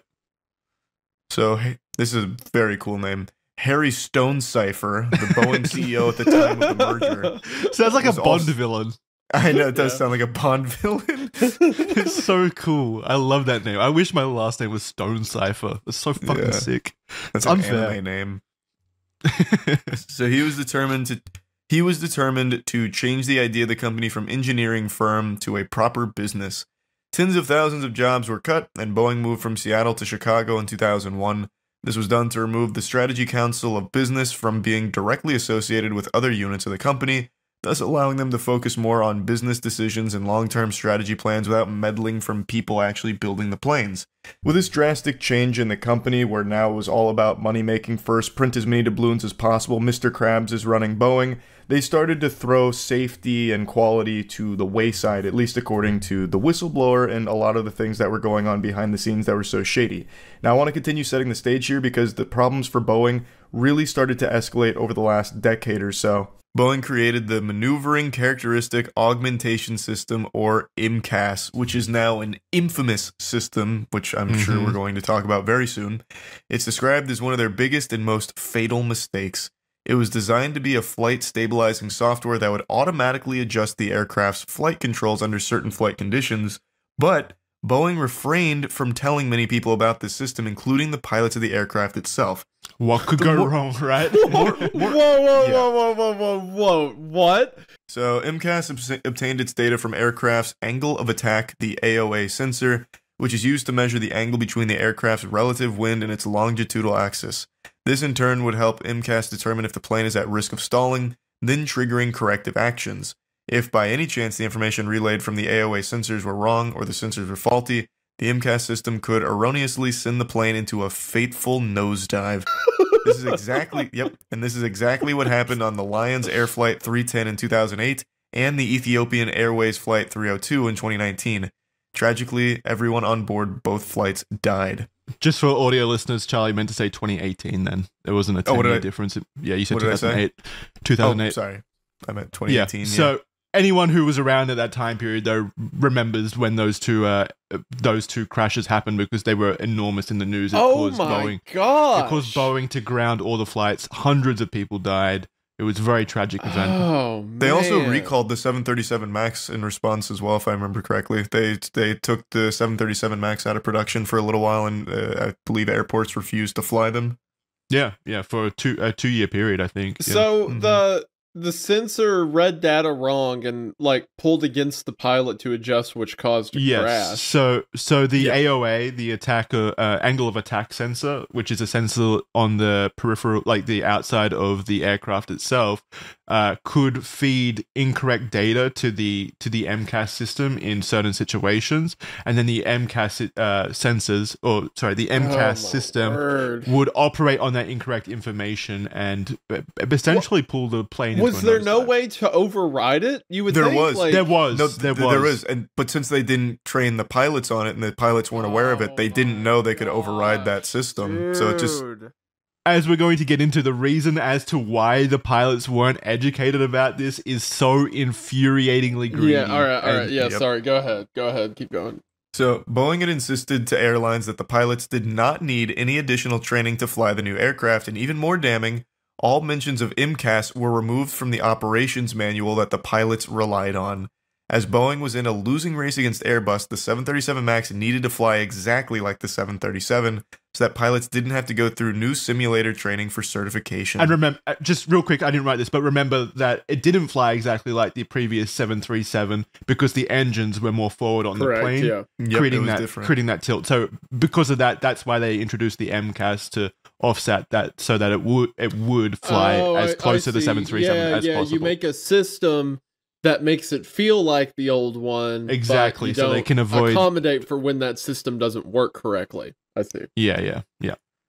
Training the pilots would have taken a lot of extra time, money, and would be unattractive to potential airline customers. MCAS was the supposed solution so that in certain, very specific situations, it would slightly adjust the aircraft to correct its flight position to create a more similar flying experience akin to the previous model that the pilots were used to. However, when this happened in the real world, pilots and MCAS were in a sort of fight with each other for controls, with pilots trimming the aircraft manually and then MCAS trimming it again, and this cycle continuing with the pilot unaware that there was a hidden system essentially acting against them. After the tragedies of the Lions Air and Ethiopian airline crashes, Boeing suffered a huge financial loss. In 2022 and 2023, they paid out over $1 billion to 737 MAX customers. They were charged with fraud as well as conspiracy and entered an agreement with the Department of Justice with the agreement that they were to pay over $2.5 billion. They also grounded the 737 MAX for nearly 2 years, with regulators conducting investigations, a move costing Boeing around $20 billion in fees and fines. So they didn't end up making more money in the first place. They made these decisions to make more money, and now they've lost over $20 billion, which I'm not sure how much that is in the grand scheme. They have a net worth of $109 billion, so... That is actually substantial then. The negative publicity just continues to, accumulate day by day. For example, one United Airlines Boeing 777 experienced a wheel loss during takeoff. Another United Airlines aircraft slid off the runway upon landing due to the landing gear malfunctioning. There's been multiple instances of flames shooting out of engines that have been reported. Certifications have reportedly been falsified. Debris has been discovered near electrical wiring. Loose parts have been found in door panels. Components from scrap bins have allegedly been reused in installations and constructions of planes themselves. A Boeing 777 was forced to land after hydraulic fluid was leaking during takeoff. Additionally, engineers have been outsourced for low wages, with some employees reportedly being paid as low as $9.50 an hour, and the FAA criticized Boeing's safety procedures as inadequate. And there's so many more that Jackson could have pulled from. Like 2 days ago, a Boeing flight engine blew up, caught fire, and they had to emergency land. A week ago, this one I think a lot of you heard, the door blew off of a plane mid-flight. Yep. That's the one I focus on, yeah. Oh, so you have it right here. So, most recently, Friday, January 5th, 171 passengers and 6 crew members were aboard the Alaskan Airline Flight 1282 on a Boeing 737 MAX. They departed from Portland at 5:07 p.m. with no signs of stress or worry from the captains or flight staff. However, minutes later, as the plane reached an altitude of 16,000 feet, a loud bang was heard through the aircraft. A hidden emergency door and its cover, known as a door plug, was suddenly sucked out from the aircraft, leaving a giant hole in its wake. The change in pressure was so strong that if passengers were sitting in the seats directly at the impacted door, they would most certainly have been jettisoned. Mobile phones were ripped out of hands, a t-shirt was ripped off the back of a young boy, the plane's interior around the gap was torn apart to its core, and the surrounding seats bent and misshapen. There's just so many examples of Boeing planes malfunctioning in recent years as the quality of their builds have apparently diminished behind the scenes. So we focused a lot on that airline door being blown off. That was one we harped on a lot, and diving deep into how that happened and all of the negligence and just irresponsibility behind it. The main thing that contributed to that is they didn't put the fucking bolts in on it. Like, they didn't finish actually putting the bolts in on the door. It's from top to bottom, so much has gone wrong with Boeing. And it's led to concerned individuals like John Barnett, the Boeing whistleblower, coming out to tell the public, inform them about what's happening with Boeing and how dangerous it is. Following this, Boeing CEO Dave Calhoun himself has encouraged customers to conduct their own reviews on 737. Hey, we don't feel like paying for anyone to like check our shit. Can you guys just do it yourself and like let us know? Just check the doors when you get on. Encourages customers to check the bolts. Oh my gosh. Like, hey, next time you get onto one of our planes, just make sure all the screws are there. Yeah. You probably know where they're supposed to go. Guys, it's probably fine, but don't take our word for it. In fact, we want you to do it yourself. Yeah. And then in the court case, it's like, Your Honor, they checked the door. You know, it's really their fault. The onus was on them. Every single passenger is deputized upon entering a 737 as an official certified inspector. I'm going to assume, because Boeing's customers are the actual airlines and not us individually, so maybe he meant the customers as in the airlines conduct their own reviews, but even then, I imagine. That's still such a dodgy thing to say still, like, hey, you guys should check the doors. It's funny to imagine we weren't that, like, looking. When you sit down on a plane and the stewardess is giving you like the in-flight instructions, it's like, please ensure that all bolts and screws are in the correct place on the secret door you don't know you're sitting next to. Yeah, when the oxygen mask dropped down during an emergency, they also drop an Allen wrench. It's like, okay, now everyone tighten your shit quick. Out of the 89 audits conducted by Boeing, only 56 passed. They found that Dawn... What? No way. No ridiculous amount of failure. What? They found that Dawn dishwashing liquid was being used as a makeshift lubricant during door fittings, and a hotel key card was used to check a door seal, which are not approved practices. I can't believe those aren't approved practices. Where does it say in the technical guidebook that you can't use Dawn dishwashing liquid? What are you meant to use then? I love it's like the Airbud argument. I mean, there's nothing in the rule book that says a dog can't play basketball. Why can't I use a hotel key card to check the door seal? John Barnett. He was an American-born aerospace engineer and longtime Boeing employee turned whistleblower. Born February 23rd, 1962 in Pineville, Louisiana, Barnett worked at Boeing for 32 years with a long stint from 2010 through 2017, working as a quality control manager for Boeing's 787 Dreamliner airplane at the South Carolina plant. As quality control manager, John was directly involved in ensuring each plane had passed supposed Boeing quality checklists, essentially being one of the few individuals who was innately aware and knowledgeable about Boeing's supposed commitment to producing reliable and safe aircraft. Due to stressful working conditions, Barnett's doctor advised that job-related stress would likely cause a heart attack unless he were to quit. He retired in 2016. Upon his retirement, John Barnett came forward to the press to make allegations about various claims of malpractice at Boeing. His initial claims first came to the BBC and included allegations that many employees were severely overworked and Boeing was not providing consistent and appropriate maintenance to the aircraft they were responsible for manufacturing. He also made the troubling evidence-based claim that the oxygen systems of the brand new Boeing 787 Dreamliner range of aircraft might be faulty or otherwise defective as a byproduct of lax maintenance at Boeing. He provided tests that showed a failure rate of 25% for the oxygen systems. In 2019, Barnett would appear in a New York Times article where he would go on to make further claims about metal shavings that posed a danger to the aircraft themselves. Boeing denied all allegations made by Barnett. However, the FAA has since conducted several reviews that seem to corroborate Barnett's claims. Yeah, 25% for the oxygen systems. So 1 in 4 people on those planes are not getting oxygen in the case of an emergency. That's still a positive survival rate. That's acceptable losses. It's not bad, and they wouldn't need oxygen anyway because the plane will be in a nosedive. So it's yeah. What are they going to do? Tell someone? Yeah, it's actually probably better for Boeing if no one gets oxygen, so that way there's no squealing.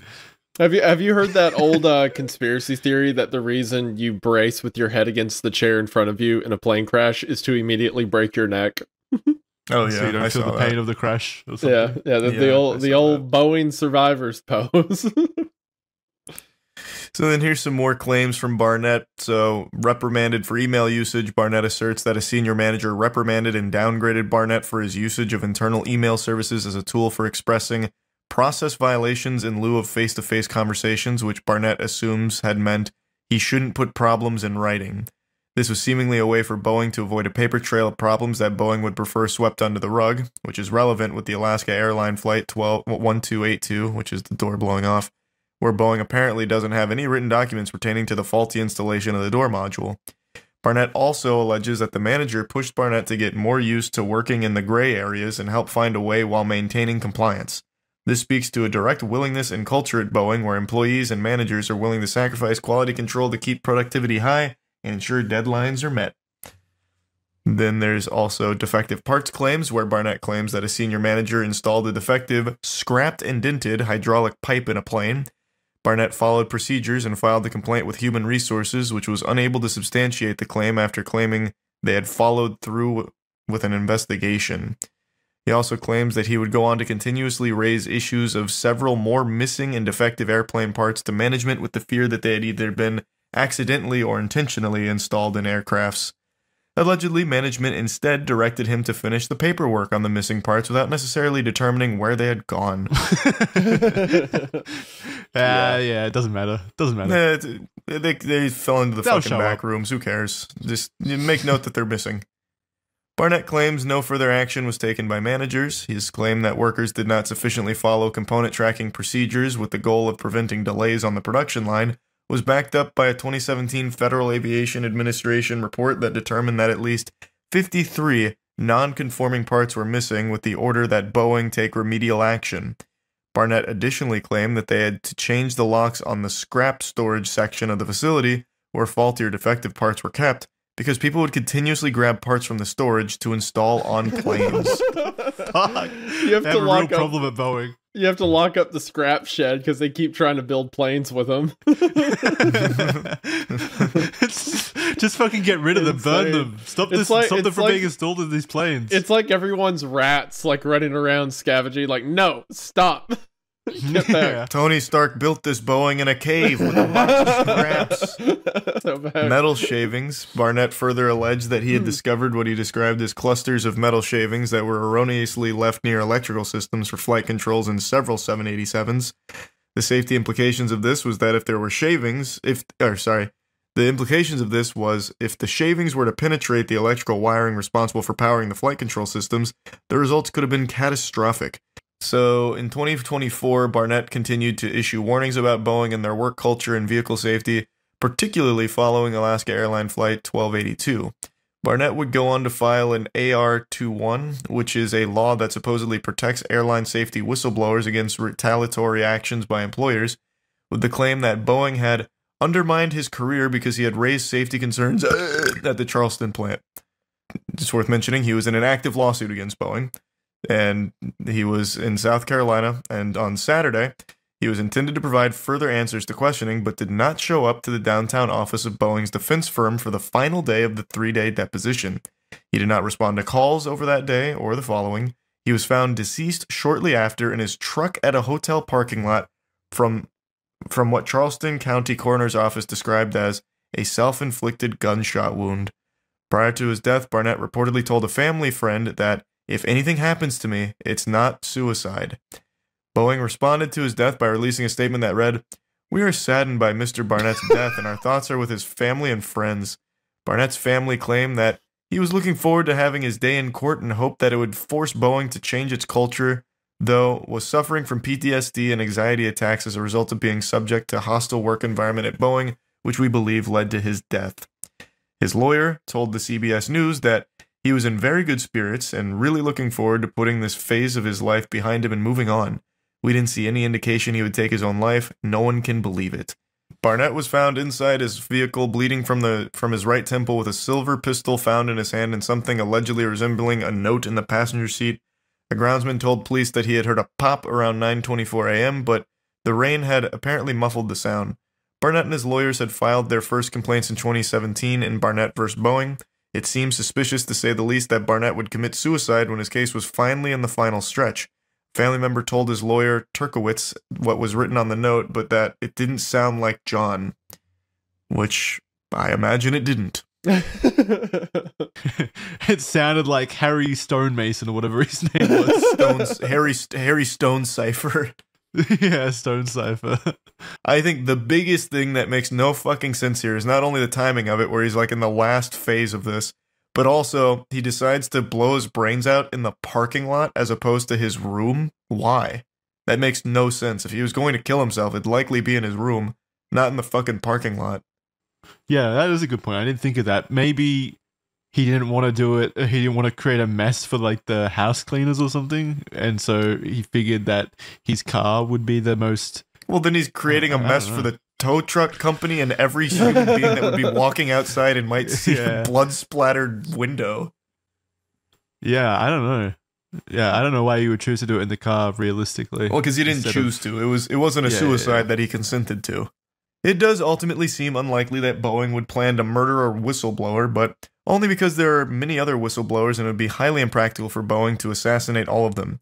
There's an interesting connection here where lawyers who drafted Jeffrey Epstein's 2008 immunity deal are also connected to those who created Boeing's, signed January 6, 2021, because Epstein needs to come up in every Red Thread episode somehow. It's actually crazy that they are connected, though. So, with so many circumstances that serve as evidence of Boeing's malpractice, its failure of 33 of 89 FAA audits, the jammed rudder that caused a near miss in Newark, a wing coming apart on a San Francisco to Boston flight that was forced to make a premature landing, the use of dish soap and hotel room keys to check door seals, and of course, its failure to install a single bolt that would have prevented the door on the Alaskan Airline Flight 1282 from being ejected from the fuselage, it's impossible to believe that the company would be able to argue it hasn't broken the DPA. But as the DPA is written, the only actual requirements of complying with the DPA are that Boeing cooperate fully with domestic and foreign regulatory authorities in any investigations during the 3 years in which it remains in effect.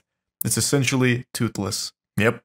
Yeah, because the whole thing is just saying, like, well, you can make mistakes as long as you let us look at them. And they're like, okay. Yeah. Or you at least pretend to let us look at them. Yeah. Like with the footage being overwritten and all that. Yeah, there's a piece of paper somewhere that says we looked at them. As long as that happens, we're fine. Yeah.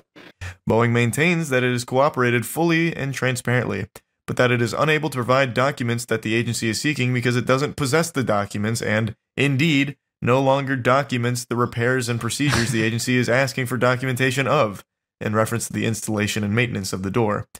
This is further evidenced and backed up by John Barnett's previous claims that Boeing has an internal culture that will aim to avoid any written record of faults and mistakes at any cost, choosing to lose documentation at any chance if it means they won't be held culpable with evidence pertaining to their increasingly lax quality control and maintenance standard. This has all led to the enormous shift in public perception of the company. The once famous phrase, "If it ain't Boeing, I'm not going," is no longer relevant. Indeed, I'll be more comfortable flying an Airbus plane for the foreseeable future when possible. That's Jackson. That was meant for me. I won't be comfortable flying any plane. You'll be slightly more comfortable if you're on an Airbus. And I don't even it's think definitely possible. This is another aspect of it. I don't think it is Boeing who would have carried out a hit. It's not like the boardroom got together and had a discussion and said we need to kill this guy. Could have just been a single individual within the company whose career would be threatened by this information coming to light.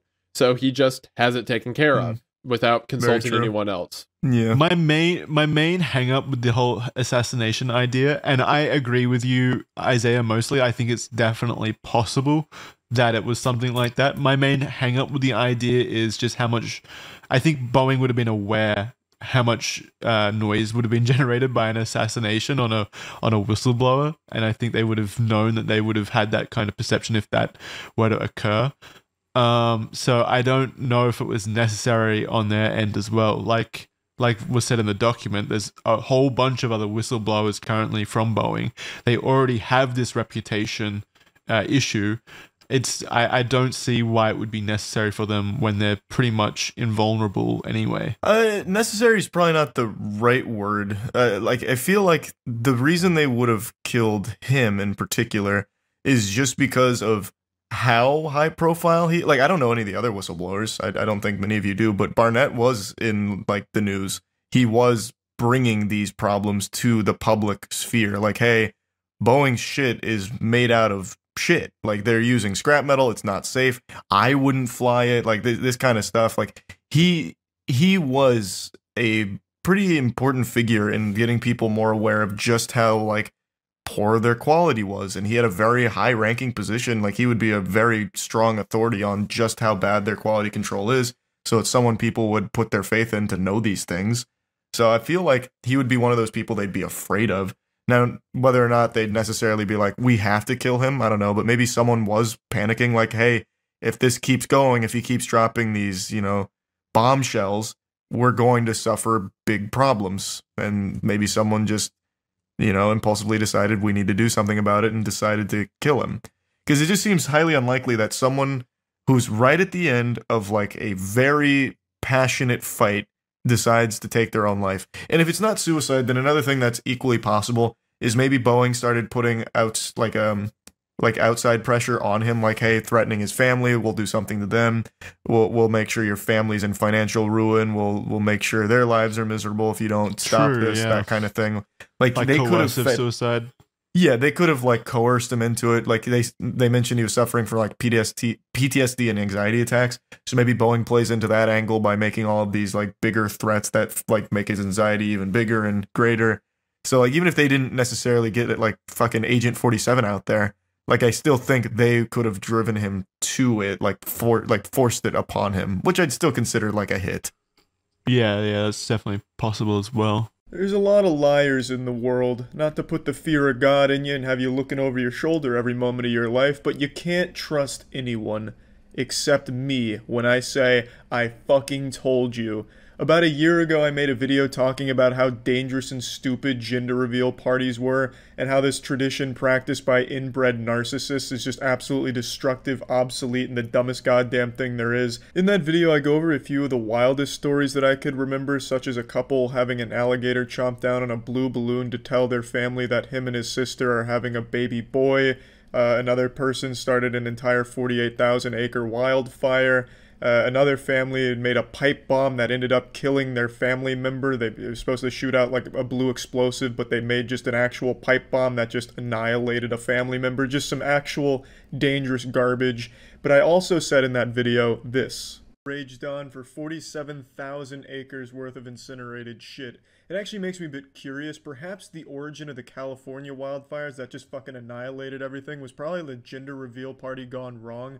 I bet, like, a family was getting together to reveal the baby's gender with a fucking flamethrower that shot out blue or pink flames depending on the gender. And unlike the Mayan calendar, I wasn't wrong. Today, it turns out the origin of the most recent California wildfire was indeed a gender reveal party gone wrong, and the method was nearly identical to what I hypothesized almost a year ago. It wasn't a flamethrower.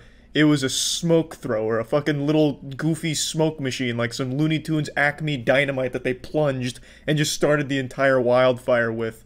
I'm no Nostradamus, alright? I'm not gonna take full credit, you know, I can't see the future. I don't have any of these prophecies. And man, it just feels great to say, I told you. It feels like an entire marching band of angels scratching my back. When I made that video, there were people defending gender reveal parties. Oh, these are outliers, you know, there's nothing wrong with blowing shit up to say to your family what gender baby you're having. There's nothing wrong with that. It's an American tradition. It's great, Charlie. It just feels euphoric, like a Redditor discovering atheism, to just say, I told you so, to these gender reveal party enthusiasts, where for some reason there's this incredible obsession on blowing shit up. And I'm going to make a bold claim again. I'm going to do another look into my crystal ball here and make another prophecy come true. I'm going to say that most likely this was a boy. I'm going to say the smoke color that was shot out was likely blue. This hasn't been revealed yet. There is security camera footage of it, but they haven't released it to the public yet. But as the preeminent expert and top epidemiologist when it comes to plotting gender reveal degeneracy, I have noticed a trend among these absolute troglodytes, and it's that when it's a boy, they decide to blow shit up and start fires. So I haven't really seen too many instances where there was a girl that led to a wildfire, but there have been 2 boy gender reveal parties that have led to wildfires. And in fact, there's actually only been 1 gender reveal party in which they were announcing a girl where I noticed a catastrophic accident. It was when a crop dusting plane was flying over and planned to dump pink water, but ended up just nosediving and crashing into a field. So I don't think it's going to be a girl in this reveal here, but I can say for certain this is the only gender reveal I actually fucking care about. Nobody ever gives a shit what gender baby you're having, by the way. Nobody ever cares until right now. I care. I have to see that surveillance footage. I have to know. There's just a tickle in my sack telling me, Charlie, you're right about this one as well. I have to fucking know. I am eagerly awaiting the release of this surveillance camera footage. If they fucking declassified every Area 51 document and revealed aliens are real, UFOs are real, I wouldn't give a fuck because I'd still be way too focused and hungry for this surveillance camera footage. I would care far more about that. I mean, shit, maybe I've been inspired. Maybe I'll throw my own party in the same vein as these gender reveal parties. I'll have my security camera reveal stunt where I drunk drive and crash a monster truck into a nitroglycerin plant. But even if I did do something like that, I'm sure these dumb fucking idiots would still find a way to one-up that. I'm sure like in 2 months from now when we forget this ever even happened, there's going to be another gender reveal stunt where some dude drops blue napalm on a farm field to signify he's having a boy. He just puts like fucking food coloring and napalm and just completely sets ablaze an entire state or something. It's just such a fucked up thing these stupid people keep doing, and I feel bad for the kids because people are not going to like the kids just because of their parents. Like, these kids are destined to be hated for a little while, I imagine, because this family has now sacrificed 7,000 acres worth of land, houses, people evacuating, all for the upcoming birth of their son or daughter. Most likely son. I still believe it's most likely a boy, just given historical data and trends. So when that kid is born, and he tells people, yeah, you know, remember that wildfire? My parents started that for me as like a little gift. Oh. They just run away from the kids and not talk to him. Like, that's just, it's garbage. Like, you are actually making your kid's birth something people actively remember as a negative thing because it directly affected them in a shitty way, all because you are some narcissistic, selfish fucking asshole with this insatiable appetite for validation on social media to get likes with these grand gender reveals that always end in disaster, really. Even when a gender reveal stunt goes right, it's underwhelming as fuck. Oh, you made blue smoke fire out of a PVC pipe. Wow, you're a real mad scientist and an ace engineer. Incredible work, Harold. Oh, goodness me. Now I'm excited for your kid's birth. Now I'm interested. Here's a like. Congrats, buddy. It's so stupid. I just don't get it. It's a dumb fucking tradition. I don't know who the fuck partakes in it or who enjoys watching these gender reveal stunts. It's terrible. It's fucking terrible. Actively, it damages the world around them in big ways, it seems. That's about it. See ya. I have just got to give an update to the wackiest trial that's ever been broadcast. It finally concluded, and goodness gracious, geez Louise, I tell ya, what an adventure. Since the invention of video technology, we've been building up to a moment like this. This is why video exists. To capture this public trial, Gwyneth Paltrow versus Terry Sanderson. It's a legal battle where Terry Sanderson insists that Gwyneth Paltrow hit him on a skiing slope 7 years ago, and it left him, you know, debilitatingly injured, like a brain injury, turned him into a shut-in, this and that, and he was looking for $3 million in damages, which got thrown out pretty quickly. They wiped their ass with that whole case, saying that, you know, this wasn't a hit and run, but then he came back for round 2 looking for the sloppy seconds and came after her again, this time for $300,000 in damages, and this time it made it all the way to court, and thank God for that because we got to watch it live. In response, Gwyneth Paltrow was countersuing for $1. A single dollar. Like Mr. Krabs with me millionth dollar. She was coming after him for a single buck. One clam. Though I do think he'd also be responsible for covering her attorney fees. So realistically, it's more than $1, but the damages she was pursuing was one single dollar. The verdict is in. I don't want to spoil anything from this anime, but I would like to show you a couple Terry Sanderson best of moments real quick, just to give you like a brief appetizer to wet your whistle on just how crazy this trial was. Do you recall saying that you agreed that saying I'm famous was a crazy thing to say? Agree? Absolutely, it's not me. I don't buy into that. But it was you, right? Just to be clear, when you say it wasn't me, it was in fact you. It's the other personality that's inhabiting my body right now. And you blame Gwyneth Paltrow for that? Yes. No question. This case now turned into a demonic possession type deal going on right now. Terry's got spirits inside of his body that sometimes take control of it, I guess. Because it wasn't him that sent that email about, you know, I'm famous. It was a different personality living with inside Terry right there, working him like a fucking puppet, I guess. Terry does deliver some very important entertainment to the trial. However, the real stars of the show are undoubtedly the lawyers for Paltrow and for Terry. I'm convinced that this had to be some kind of social experiment conducted by the Impractical Jokers, and they were using actors for these lawyer roles because, Jesus Christ, I really felt like they were just feeding them these questions.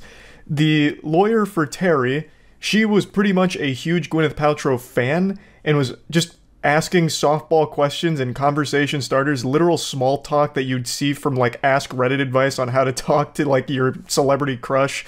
And then the lawyer for Gwyneth Paltrow, that man you saw at the end of the clip, that guy I'm pretty sure didn't even know where he was half the time. It was a complete circus. But I want to focus mainly just on Terry, and you'll see why in a little bit. This is obviously an issue that someone needs to be accountable for. And if they're never accountable, what are they going to do? They're going to do it again. Now we have the molesting of young children on an island? Your Honor, denial. This is ridiculous testimony. He's talking about... Sustained as to relevance, the last part, the jury should disregard. This is really Terry's most iconic moment here, referencing Epstein's Island and putting himself as like the hero that could stop all of this if he only wins the lawsuit against Gwyneth Paltrow, basically.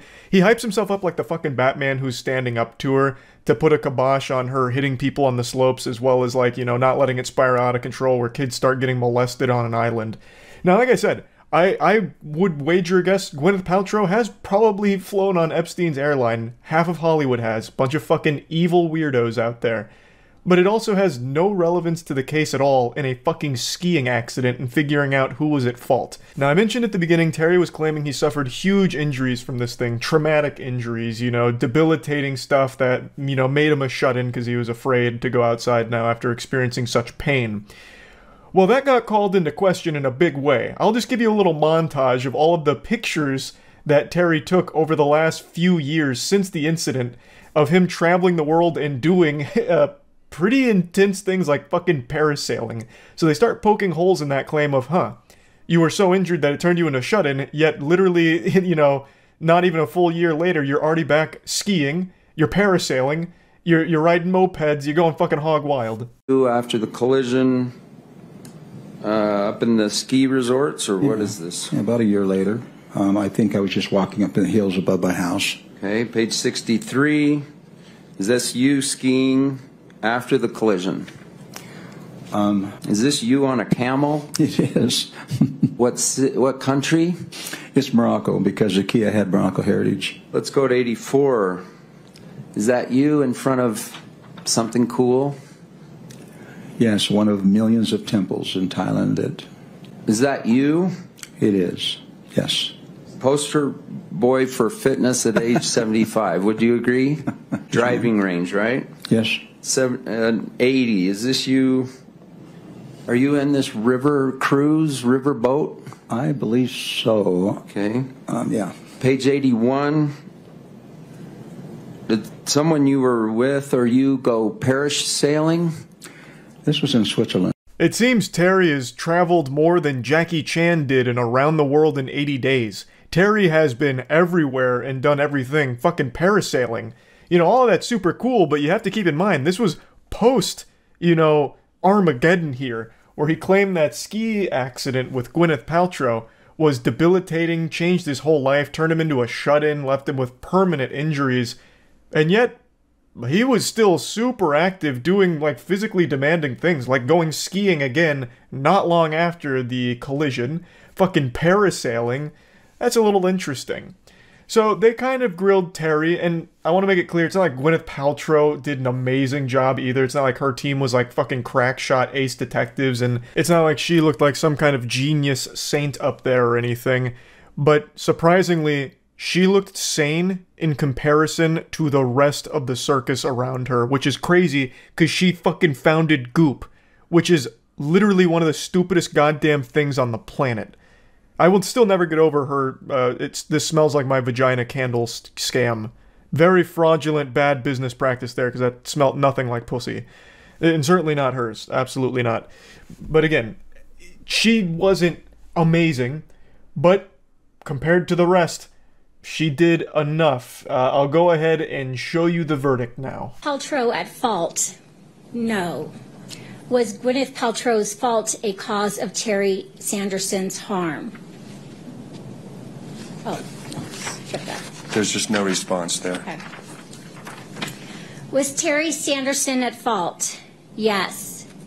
Was Terry Sanderson's fault a cause Gwyneth Paltrow's... Did Terry Sanderson's fault cause Gwyneth Paltrow's harm? Yes. Comparative fault. What % of the fault do you assign to Terry Sanderson? 100%. Damages. What amount fairly compensates Gwyneth Paltrow for economic damages? $1. Signed March 30th, 2023. I love how if you listen closely, you can hear a subtle whisper when she says awarded like $1 in damages. Someone goes, nice. Which is fucking cute, I guess. Yeah, Gwyneth Paltrow won the case. Shocker. If you watch this unfold, I think you knew this was coming. This was one hell of a trial. Like, wowee. What a ball game. Now, don't be upset, Terry Sanderson fans. After the trial concluded, he was interviewed outside, and he was in very high spirits. He was even asked about a reality TV show, if he'd be open to something like that.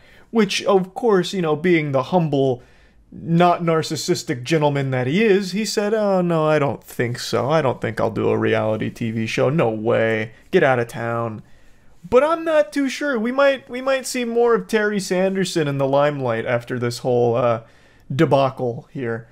But anyway, I just wanted to give a little update to all of this because this was so silly. This was so fucking silly. And yeah, that's really about it. So yeah. Another Boeing whistleblower has died. What a weird coincidence that is, right? 2 Boeing whistleblowers dying under mysterious circumstances back to back in a matter of only 2 months? Man, that's peculiar, isn't it? Must just be really bad RNG. No reason to investigate that any further, I'm sure. So for those that don't know, being a Boeing whistleblower is more detrimental to your health than smoking cigarettes. At least the cigarettes kill you slowly over a period of years, whereas being a Boeing whistleblower kills you almost immediately. Like, skydiving without a parachute is safer for you than blowing the whistle on Boeing and all of their shadiness. So, a month ago, there was a Boeing whistleblower named John Barnett who was found dead with apparent self-inflicted gunshot wounds, the timing of which was really interesting considering he was at the tail end of an extremely important lawsuit that he was engaged in with Boeing. And according to everyone that knew him, he was extremely excited to be done with that lawsuit, and in fact, shortly before he was found dead, he'd actually told people that if he does turn up dead, just know he didn't do it to himself. Probably circumstantial evidence, that probably doesn't mean anything. Just don't think too hard and accept the shit that they feed you with the official story that he just decided while sitting in his truck to blow his goddamn brains out. That makes a lot of sense here. I stand by my assessment that John Barnett was assassinated by Boeing. I don't believe it's Boeing themselves, but I believe it's a couple high-ranking members within Boeing that are taking matters into their own hands and doing these things. It's the only explanation that makes any level of sense to this. So I made a whole video breaking down the evidence in the John Barnett case, as well as an entire Red Thread episode dedicated to uncovering all of the shadiness and corruption within Boeing. That company is fucked. Jackson, Windigoon, and myself went through the entire history of Boeing, and they are so corrupt it would make Umbrella Corporation blush at how evil Boeing is. It is shocking. So I really do think that these 2 whistleblowers were the victims of some kind of assassination. So let's talk about the most recent whistleblower. His name is Joshua Dean. I learned about it last night while playing Crab Souls, and well, it's not the real name of the game. The name of the game is Another Crab's Treasure, and it's a banger. But while playing this game, chat told me that another Boeing whistleblower had just turned up dead, and I thought they were memeing. And it turns out they weren't. They were actually telling the truth. Oh, Do you see the second Boeing whistleblower got murked? No shot the other whistleblower's dead. No shot. It's real? No. No, I don't believe that. Hold on, I'm looking that shit up right now.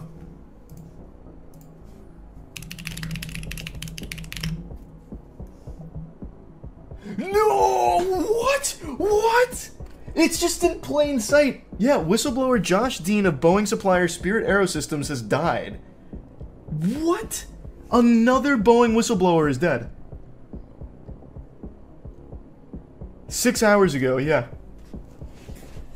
Joshua Dean, a former quality auditor at Boeing supplier Spirit Aerosystems and one of the first whistleblowers to allege Spirit leadership had ignored manufacturing defects on the 737 MAX, died Tuesday morning after a struggle with a sudden, fast-spreading infection. Oh, that's interesting. This time it wasn't bullet to the head? They're getting creative with their assassinations. That's crazy. This is the most dangerous thing you can be as a Boeing whistleblower.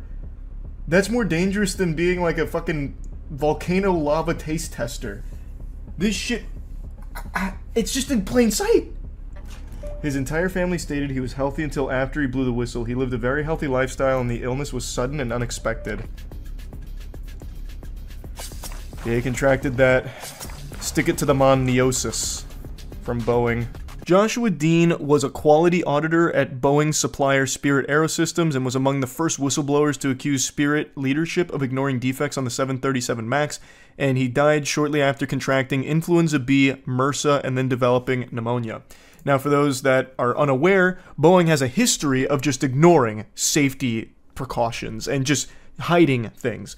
So in the previous case with John Barnett, we actually learned quite a few alarming things, such as there were times where scrap metal was used for Boeing planes in order to meet deadlines. They'd also keep things off the books as much as possible. They even used Dawn dish soap as a lubricant for the aircraft door seals at one point. Then they also used hotel key cards and wet cheesecloths to perform maintenance. Just an absolute smorgasbord of malpractice, at least in my perspective here. Of course, I'm not an aircraft specialist, but using Dawn dish soap and hotel keycards, that doesn't really seem like textbook protocol there. That sounds like something you'd read on WikiHow for a DIY aircraft maintenance at your own home for like an RC aircraft, not a fucking Boeing. So these gentlemen came forward to try and alert the public about what Boeing's been doing, or rather not doing, that they should be, and they've both paid the ultimate price for it. In my eyes, they're heroes for the work they've tried to do here.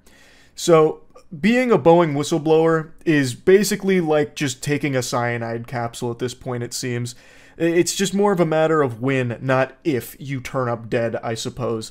Let's go deeper into the case of Joshua Dean here, because this one seems so blatant. His mother and stepfather described him as a health nut who rarely drank and attended church regularly. He started feeling sick around 2 weeks ago. He stayed home from work for a couple days, but things got worse. Sunday, April 21st, is when his mother got a call from him that he was really sick, having trouble breathing, and he went to immediate care, and they told him he had strep throat. She went to check on her son and telling him to call her if he felt worse, and he did call her a couple hours later and said that he was going to the emergency room and that he was scared because they found something in his lungs. He tested positive for influenza B, he tested positive for MRSA, he had pneumonia, his lungs were completely filled up, and from there he just went downhill. This was a stunning turn of events for Dean and his family because he was described as someone who was very healthy. He went to the gym, ran nearly every day, and was very careful about his diet.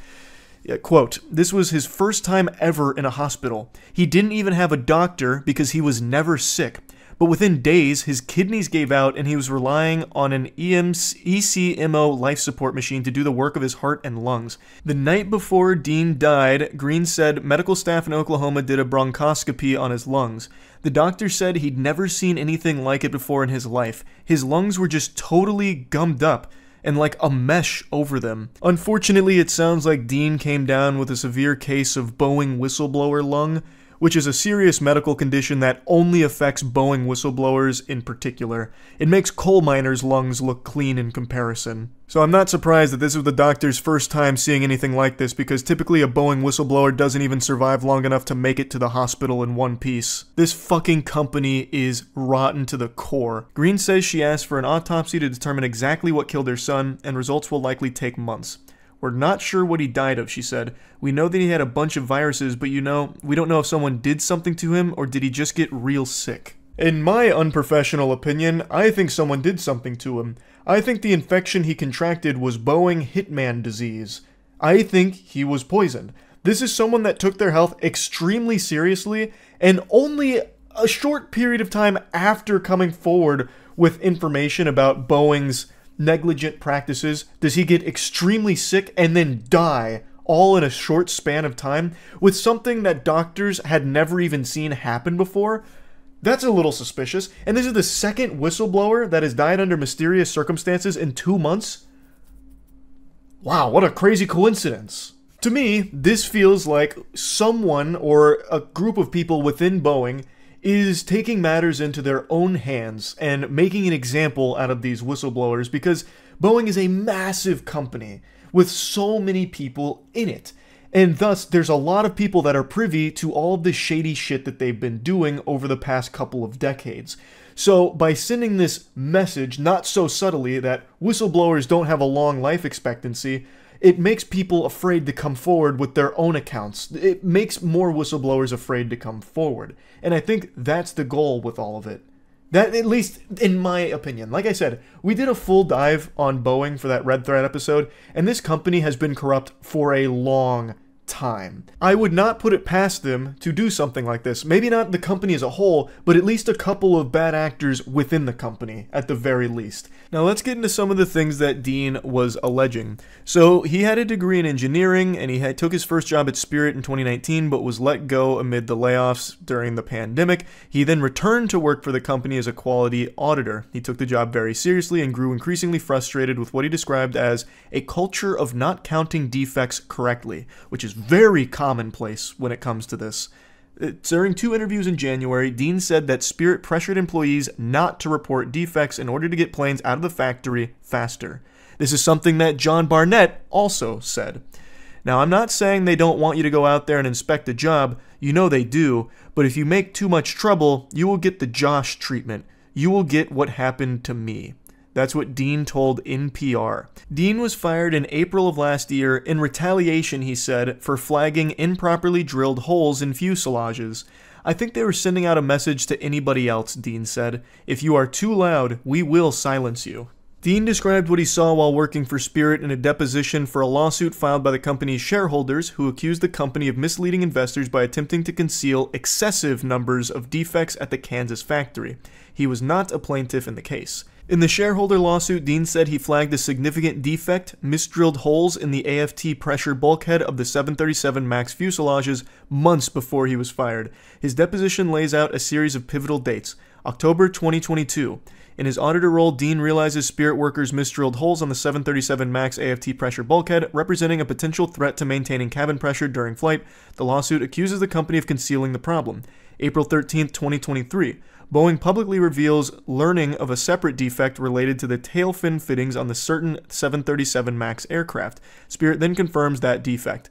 April 26, 2023. Spirit fires Dean, saying he failed to flag the tail fin issue. In his testimony, Dean said he told the company officials that he might have missed the tail fin defect because he had just discovered the problem with the bulkheads he inspected and was focused on that.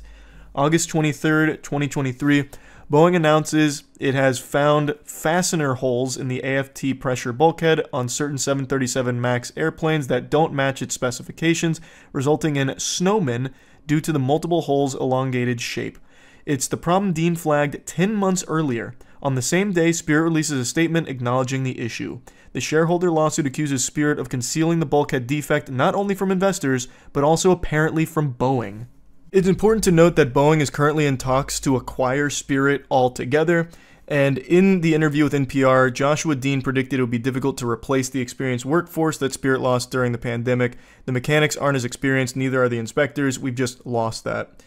He then showed a little bit of optimism for the new CEO who was taking over, saying that he has the chance to be the new sheriff in town, and he closes by saying, "We need to make sure that there is no retaliation or intimidation. This culture of, you're too loud, you'll be moved or silenced, that's got to go."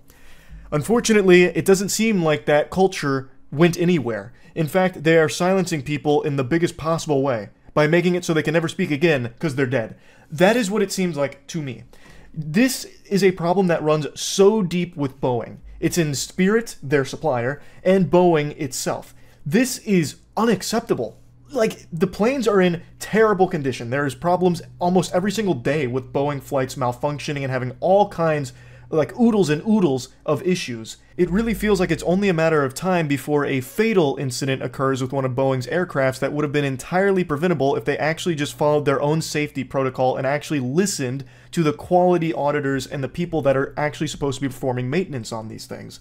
It's so baffling to me that we've reached this point where they're so focused on just pumping shit out to meet deadlines that they don't really care if it's put together well. These are things that hold thousands of people's lives daily, and they're just shipping it out as cheaply and as fastly as possible while hiding as many of the defects as they can for as long as they can.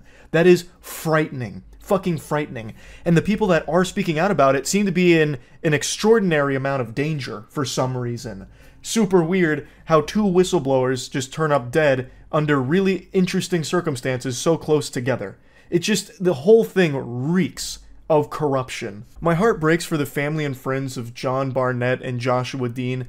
Like I said, I really do view them as heroes. Whistleblowers are extremely important. To hold these companies accountable and to try and do the right thing is not easy. As that headline said, it takes tremendous courage. You take a huge risk. And unfortunately for these two, it seems like that risk cost them everything. It's super sad. And I really think that it's just right there in plain sight that Boeing has some kind of hand in it. It's fucking sickening. I think Boeing is an evil company. I think Spirit is an evil company. Like, this is just, it's craziness. It's fucking horrifying. So I want to talk about this a little bit. That's it. So yeah.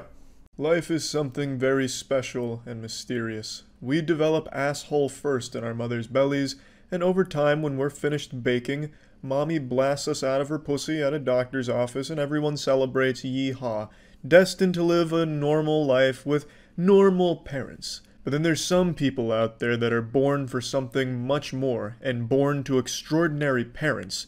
And how do you know that? How can you recognize when there's a special birth coming up? Well, it's because the parents let the world fucking know by conducting a terrorist attack to announce the baby's gender. I'm talking, of course, about gender reveal parties. Don't let the innocent name fool you. It's a wolf in sheep's clothing. When you hear gender reveal party, start running. Because what they're actually telling you is that you're being enlisted into a fucking war zone if you get invited to a gender reveal party. It's like storming the fucking beaches back in World War II. Like I said last month, because gender reveal party terrorist attacks have become a monthly thing now where people are dying at them or being maimed or setting the fucking world on fire with the California wildfires resulting from a gender reveal party. This shit has become an actual plague of egotistical narcissists trying to one-up each other with bigger explosions with blue or pink dust to announce a baby's gender. Gone are the days of just inviting your friends over and then revealing a blue or pink balloon that you pop with blue dust that flies out to announce it's a boy and everyone goes crazy. Oh, it's a boy!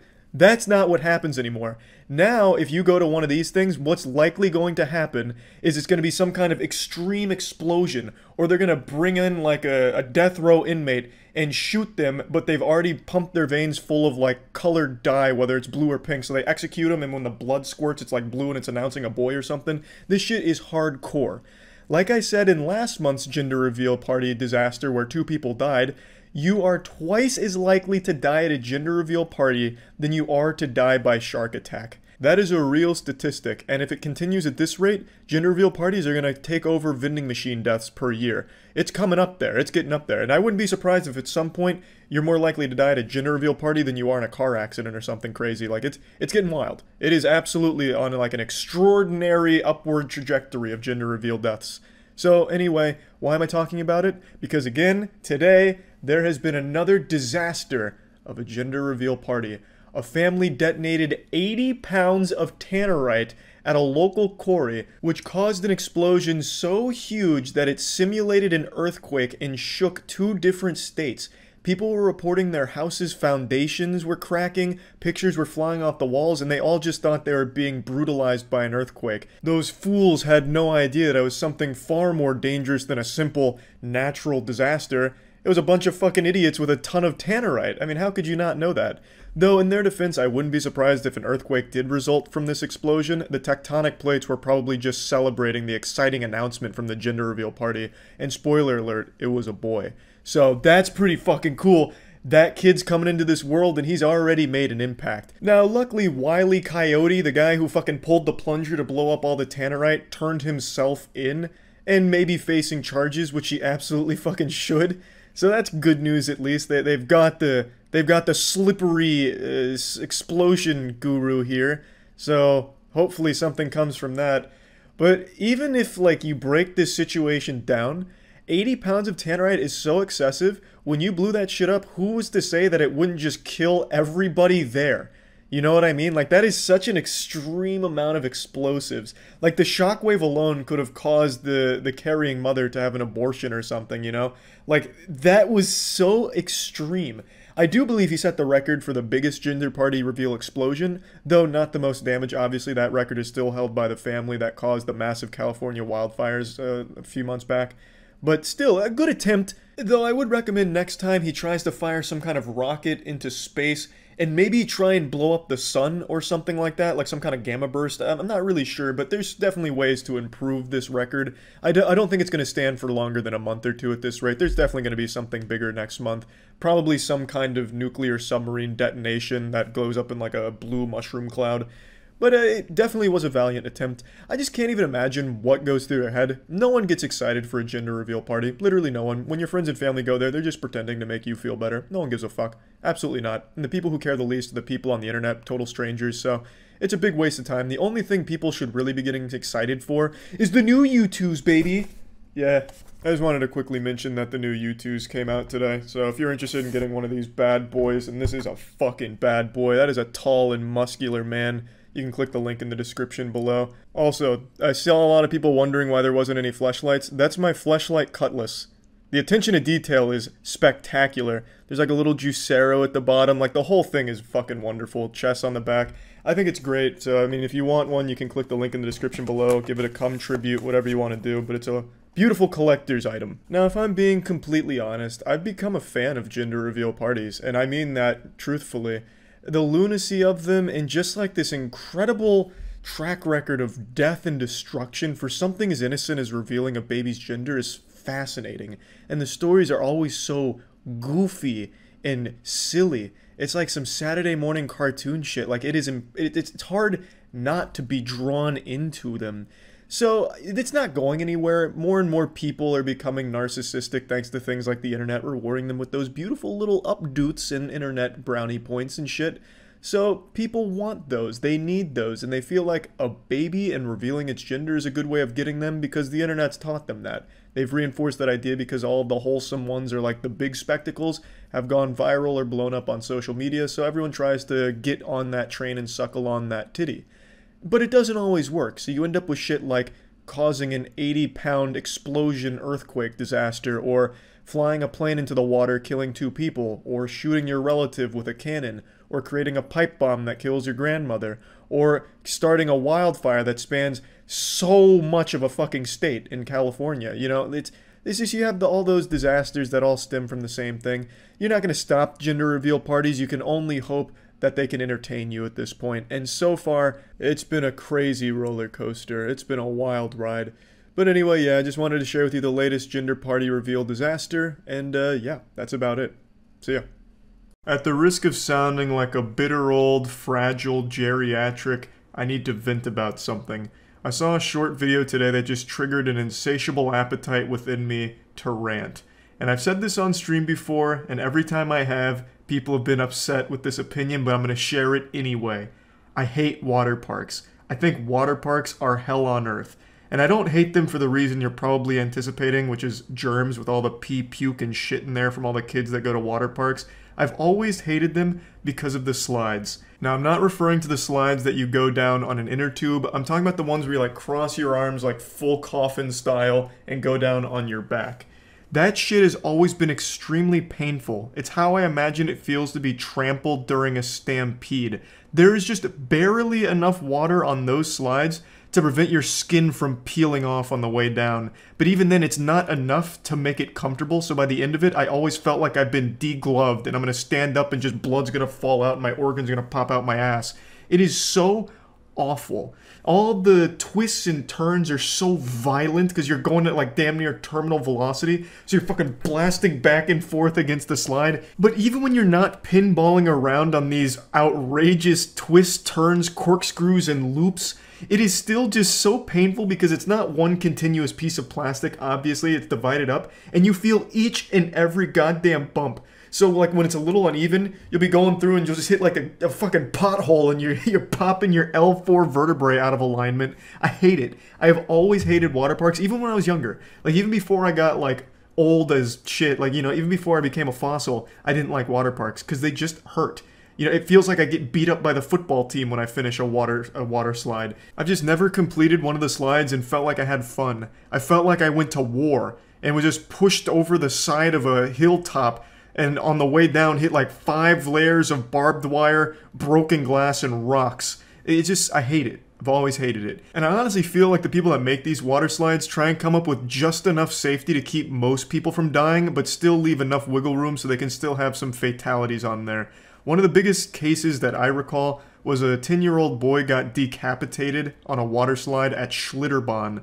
The water slide was called Verrückt, and he got decapitated halfway through the water slide. A lot of fishy shit went on with the construction of that water slide. Verrückt has a very peculiar history. What was responsible ultimately for the decapitation of that boy was the raft that he was on for that slide went airborne, and he hit his neck on the safety cage that was built like over it, and it decapitated him. It's absolutely a fucking horrifying thing to read about. And of course, it's not the only case of someone dying on a water slide, but that's the most well-known one. Most of the time, though, it's just a lot of injuries. I've never liked it. And today I watched a short video that Jackson sent me where some kids went down, I think it's a potato sack slide, somewhere in the middle of nowhere. I couldn't find any information about where this is, but this slide is absolutely one of the most dangerous things I think I've seen at an amusement park. Again, I have no information on where this ride is or what park it's at, but I think it's safe to say this is like an official place. Like it's a business, not just someone's backyard, because I don't think anyone's going to be able to build this in their backyard. I think anyone can see why this is an absolutely awful design. It looks like it was actually created by a villain to kill as many kids as possible, or just injure as many people as possible before it gets shut down. Like it's trying to complete the any % speedrun record for most injuries associated with a slide. It has all of the worst ideas incorporated into one. So it's obviously very high speed. This is a pretty fast slide, and it's not a water slide. This is like, I think, a sack slide, so I think they're in like a little potato sack or something, and they slide down a giant metal slide. Well, first of all, the fact that it's a metal slide in what is clearly a very sunny area is already a horrible idea, because when it gets super hot, that slide's gonna fucking cook the kids. It's gonna just start burning them as they're going through it. They're gonna be praying for the time that they finally can get off. And then they're still gonna have to be, you know, grabbing little skin pieces from the slide on their way out. They're gonna need like a fucking skin graft by the time they finish this thing once it gets into the summertime. But even putting that aside, you can see it's built with a cage around it, which for a lot of people would say, like, that's probably a good idea to keep people from, like, flying off for going too fast. Like, that's the whole idea of it. Except their cage is porous. It's giant openings in their cage, so it's like these metal bars. It looks like prison bars, and it doesn't look like they're even rounded off or anything, so it's just these, like, kind of sharp-looking metal bars, this cage, around the slide. And you can see the kids bouncing into those bars and shit. That's just an accident waiting to happen. That's a recipe for disaster. You know, if their arm kind of flies out to the side where they're going through, it's just going to snap their arm. Same with their legs, same with their neck, their head. Like, all of it is at risk for just being blasted here. It's like an actual cheese grater on this slide. It's the exact opposite of a safety cage. Like, it's not like a roll cage or anything. This thing is like an actual death contraption. And the GoPro they were using here obviously got caught in that cage and just thrown off to the side. The kids were hitting their heads and shit on it, and luckily their head didn't like pop through and just get, you know, severed or something.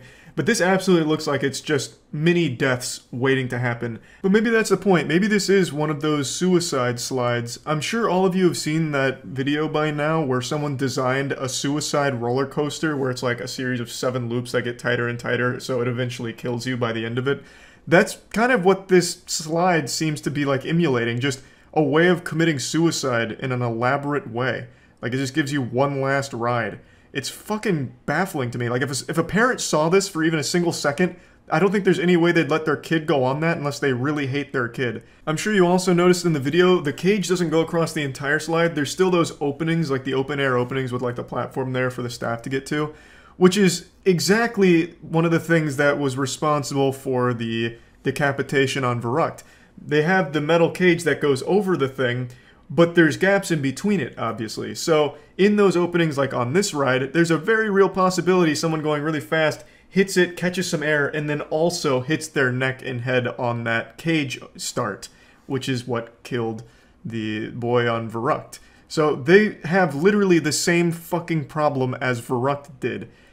And I just think that this is a disaster waiting to happen if it hasn't already. Again, I couldn't find anything on this slide, and I looked everywhere. This was posted on like 12 different subreddits, and I checked every single comment on every single post about it, and nobody had any clue where this was.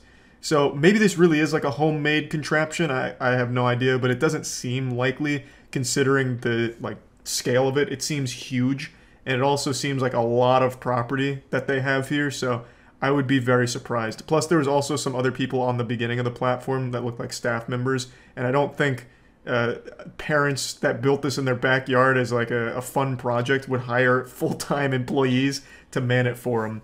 So I'm imagining it's like an amusement park somewhere, but no idea where. But this shit, I mark my words, if it continues to stay open, I'm sure this won't be the last time we see it. It'll probably be in the news again within the next couple years with some tragedy that occurred at it. A very predictable and avoidable one at that. So yeah, I just wanted to briefly talk about how much I dislike water park slides, and I guess slides in general. Maybe I just fucking hate slides, because this one's not a water park slide, and it's still just as dangerous, and I hate it just as much. So yeah, I just wanted to vent about it a little bit, because why not? This video just really brought the demon out of me, and I needed to rant. Anyway, that's about it. So yeah. There's a dangerous trend that's only been getting more popular over the last few years. It's far more dangerous than eating Tide Pods or even giving yourself a bleach enema. I'm talking, of course, about gender reveal parties. As I mentioned last month, there was yet another wildfire caused by a gender reveal party gone awry, where they basically burned down all of California and sent California straight to the fucking shadow realm. Also, just a quick follow-up to that story. In the video I made talking about it, I looked into my crystal ball and predicted that it was likely a boy. I went full Nostradamus and accurately called it because it was indeed a boy. Wish nothing for the best for him going forward, and hopefully he can live up to his parents' legacy and even beat their world record for wildfires. Godspeed to ya. But anyway, you'd think an event like that would be a wake-up call to the other fucking idiots that think extreme gender reveal party stunts are a good idea, but it wasn't. Gender reveal parties are still going strong now more than ever, and really I think it just kind of gave them a goal to strive for to beat that wildfire record. I wouldn't be surprised if Elon Musk, to reveal his next baby's gender, sends one of his rockets into space to redirect an asteroid towards Earth but paint it pink or blue to reveal the gender to everyone on the planet. If I was running for president, one of the first things I would do is I would make gender reveal parties classified as an act of terrorism just to completely stop this fucking dumbass trend. Let me go ahead and show you a actual harmless gender reveal party that I came across today.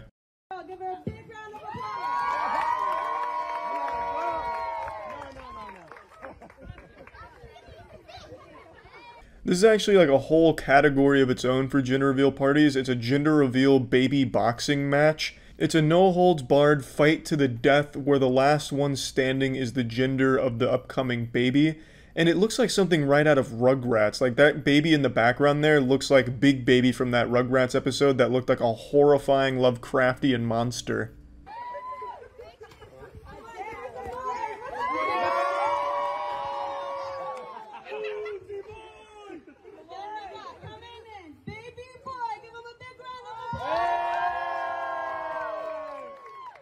The audience is expecting a cute little playful fight, but what they don't realize is it's Conor McGregor wearing that big baby mascot costume, and he's already 15 beers deep, so he's showing no mercy. He's coming out here to break jaws and break the news.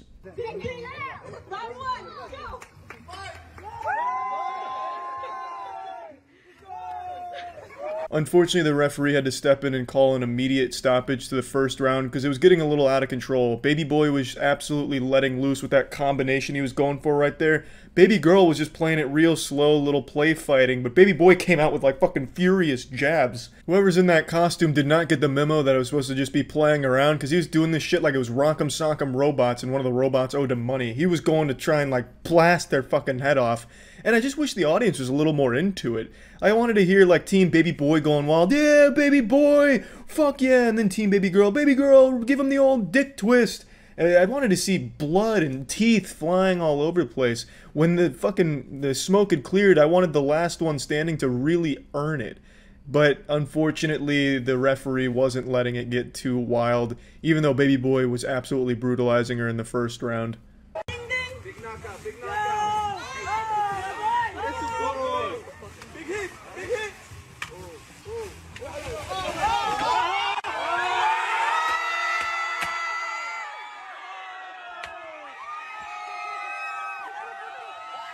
And in an absolutely one-sided slaughter, Baby Boy comes out victorious, and they let the pyrotechnics team take over with the blue smoke, of course. And, you know, real thrilling match. And I gotta say, I don't even know the family, but I was so excited and so happy for them to see that I was a baby boy. Like, what a huge deal. And I said this is a whole category in and of itself because it is. Apparently these baby girl, baby boy boxing match costumes are huge for gender reveals because I saw like 10 videos all in this same category. But I thought this one was just the most official looking one. And luckily here it doesn't seem like, you know, anyone was hurt and at least nothing was set on fire. But maybe after the video ended, they got out the flamethrower and lit baby girl on fire and then burned down the house behind them and just let the whole neighborhood get incinerated. That's possible, but at least for the video here, it seems pretty harmless. But even still, I'm gonna be the Grinch here and steal Christmas. Nobody fucking cares about your gender reveal parties. No one cares about the gender of your baby. Your closest friends, your closest family members, they can pretend, but you know they don't give a fuck. It's a dumb tradition, it's stupid, nobody fucking cares. Especially not the internet. No matter how many brownie points someone tries to score by saying, wow, congratulations, they don't care. So with that being said, let's go ahead and check out another new gender reveal party. Not quite as fun as the boxing match, but at least it's innovative.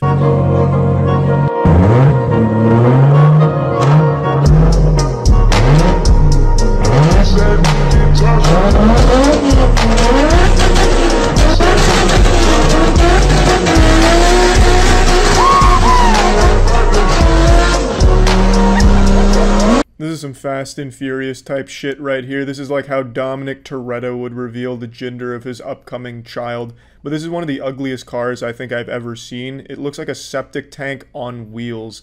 And then they painted a little mouth on the side of the car that looks like something only an 8-year-old obsessed with Hot Wheels would think is cool.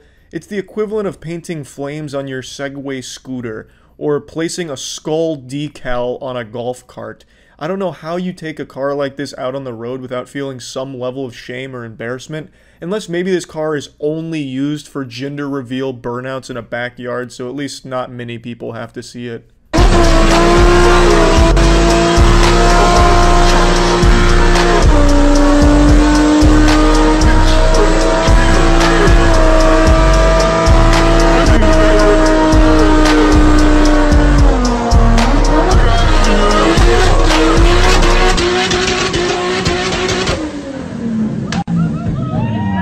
And there's the classic finale, setting the backyard on fire. It's not a gender reveal party without a fire breaking out.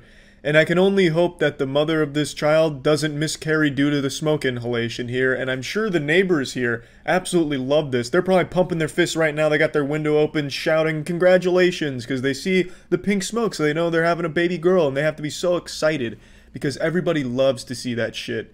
It's a great tradition, really. Fantastic stuff, and what a very creative way of revealing your baby's gender. So yeah, anyway, that's about it. So yeah, I don't think enough people are aware of just how fucking hardcore gender reveal parties have become. This shit's turning into like the X Games of revealing your baby's gender. For those that don't know, a gender reveal party is when a narcissistic family gets together to throw a little celebration, to tell all their friends and family, flex on them the gender of their baby. And they do it in this grand fashion that involves incredibly dangerous stunts. And I just want to go over some of the best ones recently. People are dying at these gender reveal parties. People are getting injured. People are causing $8 million worth of destruction to the world around them just to reveal the gender of their baby. This shit is absolutely wild. These people are like Evel Knievel. Now, I know I got you semi-chubbed when I said one of them caused $8 million worth of damage, so I'll show you that one first. This is a border agent celebrating his gender reveal party by shooting this target, which explodes into a fiery chaos that damn near summons Satan to our world.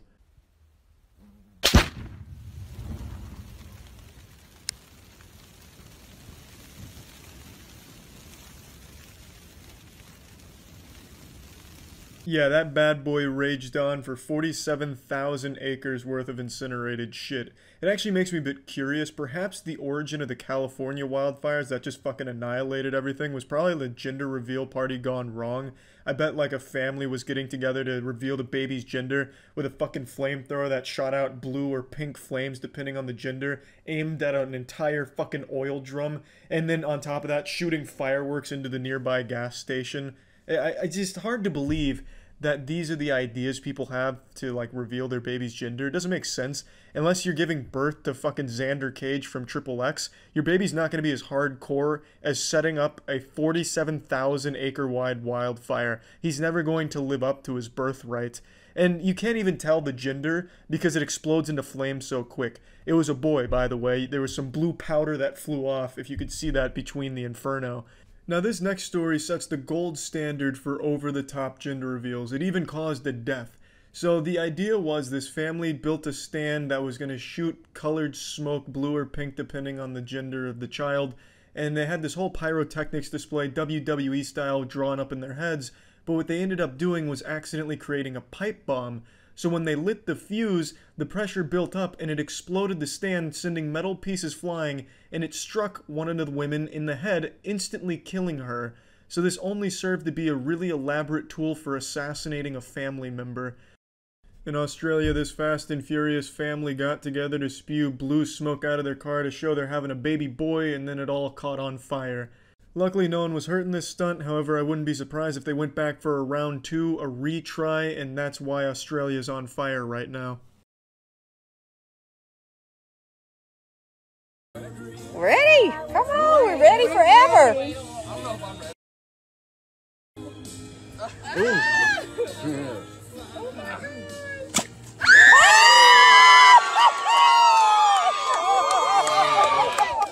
I know, what an amazing way of using an alligator to show that you and your sister are having a baby boy to the whole family. Everyone was so happy, so thrilled. No one more happy than the alligator. I mean, how great was it when he chomped into that little blue balloon? Oh, huge moment, and what an incredible way to show the gender of your baby. Now, the most recent gender reveal, super hardcore, extreme stunt was in Texas when a man was flying his plane and dumped pink shit and then crashed his plane. No one was hurt in the plane crash, but man, oh man, it seems like revealing your baby's gender is just like a fucking death sentence for some people, just a recipe for disaster. In a year's time, gender reveals are going to be the most extreme sport on the planet. They're going to be more dangerous than going for the water speed world record. I don't know if you guys knew this, but going for the world record for top speed on a boat is the most dangerous thing you can do and go for. It has an 85% mortality rate, and I believe it's 7 out of the last 8 people who have even tried have died going for it. It's fucking nuts, but soon gender reveals are going to be up in that ballpark too. This shit is climbing. And the interesting thing is, they all have one thing in common across the entire board.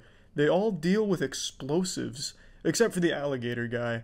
And I guess the plane guy, but that ended in an explosion, so it kind of counts.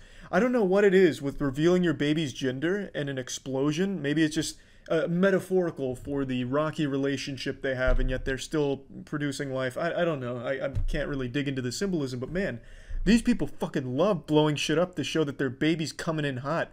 It's wild and it's super dangerous, and I just wanted to make everyone aware of this because not enough people are talking about how goddamn extreme this is. It's fucking crazy. That's it. See ya. Yesterday I read an extremely sad story, which was accompanied by an extremely disturbing video that's unlocked a brand new fear within me that I didn't know I had so strongly. It's like an Xbox achievement I never wanted to unlock. Now that's nothing new, that's not some unique, quirky thing that only I experienced. It's very common for people to read something or see something that, you know, gives them the heebie-jeebies and it becomes some kind of fear or phobia that they'll carry from that point forward. Sometimes it's really goofy things like a silly horror movie. Like maybe you saw the Winnie the Pooh horror film and that scene where the disgusting Winnie the Pooh costume starts drooling after seeing a pair of titties. And now maybe you're fearful of pervert Winnie the Pooh being your sleep paralysis demon or something, right? Like there's just plenty of things where you'll learn something, read something, and it becomes like this new fear. That's what happened to me yesterday. And it's about a story that I'm sure a lot of you have read about or seen the video of by now, with the 18-year-old who was on a cruise ship with his friends, and someone dared him to jump off the cruise ship, and he did.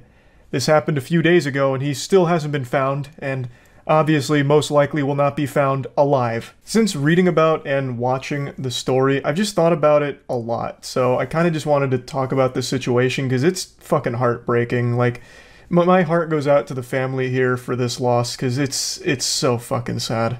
The video is just beyond scary. It is fucking terrifying. He's swimming around. They've threw one of the life rings out there, but it's quite a ways away from him. And you can actually see something like breach the surface of the water, and it looks like a shark. Like it actually looks like a shark in front of him, and he's looking at something and swimming away from it. He's swimming away from the life ring, and that's, I think, and what a lot of people speculate is because it looked like a shark. Now, from what I've read, it's not uncommon for sharks to circle cruise ships just kind of collecting scraps, which I, of course, had no idea of. They sound like fucking seagulls out there, I guess. So it very well could have been a shark, but it's too blurry and it's too dark in the night to actually see for sure if it's a shark. But there was something there. And he started swimming away from the life ring, and within like 2 seconds just vanishes into the open water in the middle of the night. The video is just haunting as well. There's some callous asshole who, as the 18-year-old kid is vanishing into the open water, he just says, bye-bye. Like, that is downright evil. Keep in mind, this was off of a dare, which is crazy to think about. It's unironically what your parents used to say growing up, you know, don't follow the crowd. If your friends jump off a cliff, would you jump off a cliff? You know, that kind of garbage. But then it actually happened here. Of course, I imagine whoever dared him to jump off the ship didn't expect him to actually do it, but he did, which means that person is now partly responsible for Cameron's death. The kid's name was Cameron, and they haven't found his body yet, and they probably never will. They called off the search because they hadn't been making any progress on it, so they'll probably never find the body, and I don't think there's any chance that he'll be found alive at any point or anything like that. So this is very much a situation where that dare killed him. Such a diabolical dare, too. Even if it was meant as a joke. I dare you to jump off the cruise ship, basically saying, I dare you to commit suicide. Like, that's fucking crazy. That's so weird. You know, double dog dare you to throw your life away. Haha. It's so gross. It's a tragic situation, and the video is so fucking disturbing to see.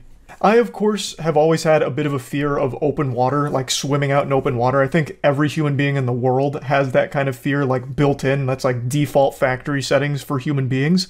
But I've never really considered the possibility of a cruise ship leading to a situation like this. I've never been on a cruise before. It's not because I'm afraid of, like, boats or anything like that. It's mainly just because I don't think I would enjoy being on a cruise.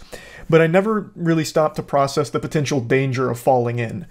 Like, I guess in my stupid little caveman brain, I always thought to myself, like, ooh, Charlie fall in, Charlie swim back to boat, or life ring go to Charlie and Charlie get back on boat. And honestly, I blame Yu-Gi-Oh! When Weevil throws in Yugi's Exodia pieces and Joey dives in off the boat and has no problem getting back. That must have planted the stupidity deep in my brain.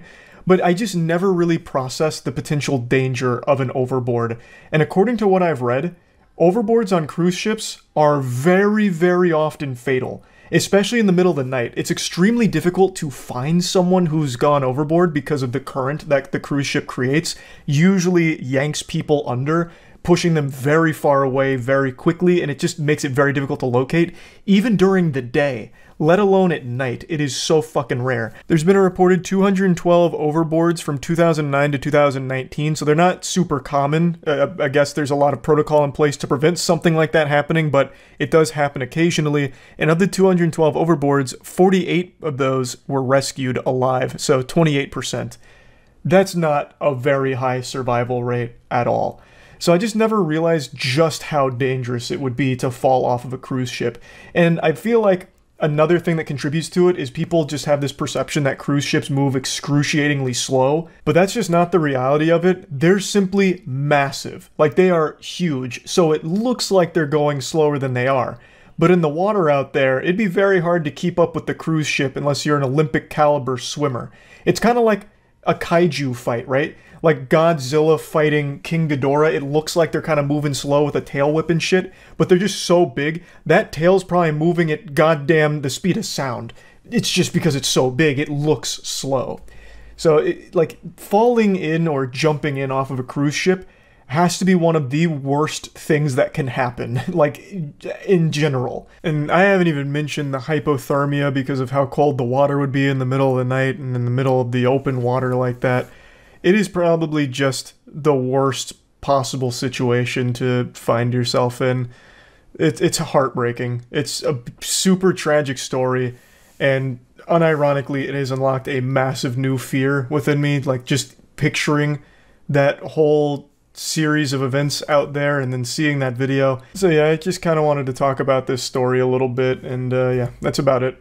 So yeah. When it comes to sports, I have a very unique taste. A refined palate, if you will.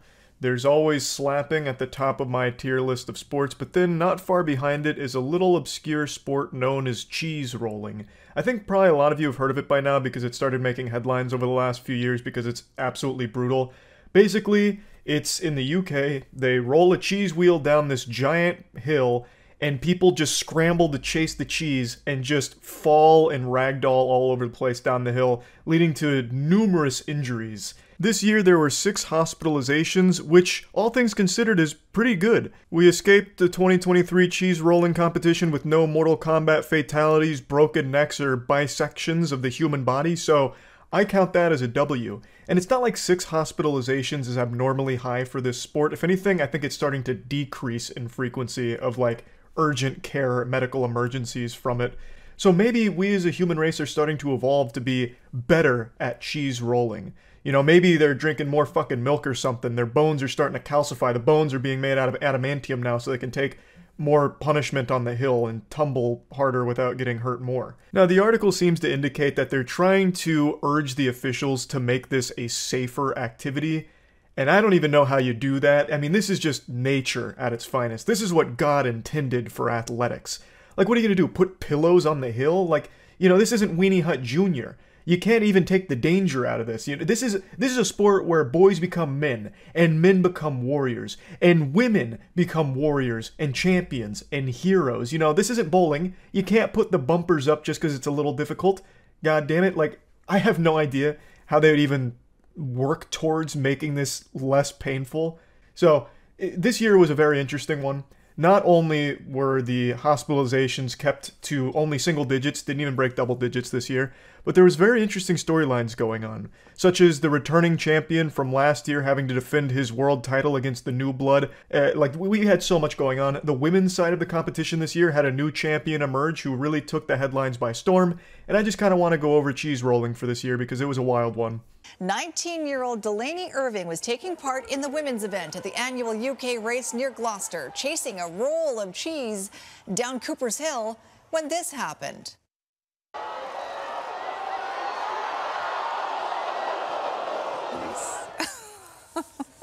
Race officials scrambled to shield Delaney from spectators, and she was stretchered to the medical tent. A frightening faceplant indeed, but it was a death-defying stunt no different than Evel Knievel here, because Delaney may have knocked herself out, nearly sent herself straight to heaven to meet her maker, but she didn't. She looked the Grim Reaper in the face and said, "Not today." But I do love that the officials like brought out a big sheet so that way people couldn't see like her mangled corpse there, just in case she actually did just fucking die. They probably are about to bring out like a priest or something to like read, read her like last rites to get into heaven or whatever. But didn't need it. She got stretchered away, regained consciousness, and even gave an inspired speech. First question, how are you? I'm good. Now that I remember it, I'm good. You took hell of a tumble. Did I? Yeah, so what do you remember of the race? I remember running and then I hurt my head. The question is, are you going to come back next year and do it again to reclaim your title? I think I will. That's the fucking spirit right there. She hit her head so hard she probably forgot the first 16 years of her life. All those memories gone, but it doesn't matter because the only memory she needs now is being the world champ of cheese rolling. And she's willing to come back to defend that title. It's a prestigious honor to compete, and an even bigger honor to win. And I'm glad Delaney recognizes the magnitude of her accomplishment here. Now, you'd imagine that the winner is compensated fairly for the amount of work required to win this, so you're probably expecting the payout, like first place prize winnings, to be in like the 7 or 8 figures. What if I told you it's even bigger than that? You win a block of cheese. In fact, the cheese that they roll down the hill. So it's by far the best reward you could ever ask for. So Delaney gets to take home that cheese as a nice little trophy, a little piece over the fireplace on the mantle. But I do want to give a special shout out to second place here, which is this woman wearing red. You're probably asking yourself, how do you win in cheese rolling? It seems like everybody loses, but you win by just surviving. But in order to get first place, you have to be the first one down the hill. And the lady in red just barely misses that, but I want you to pay close attention to her.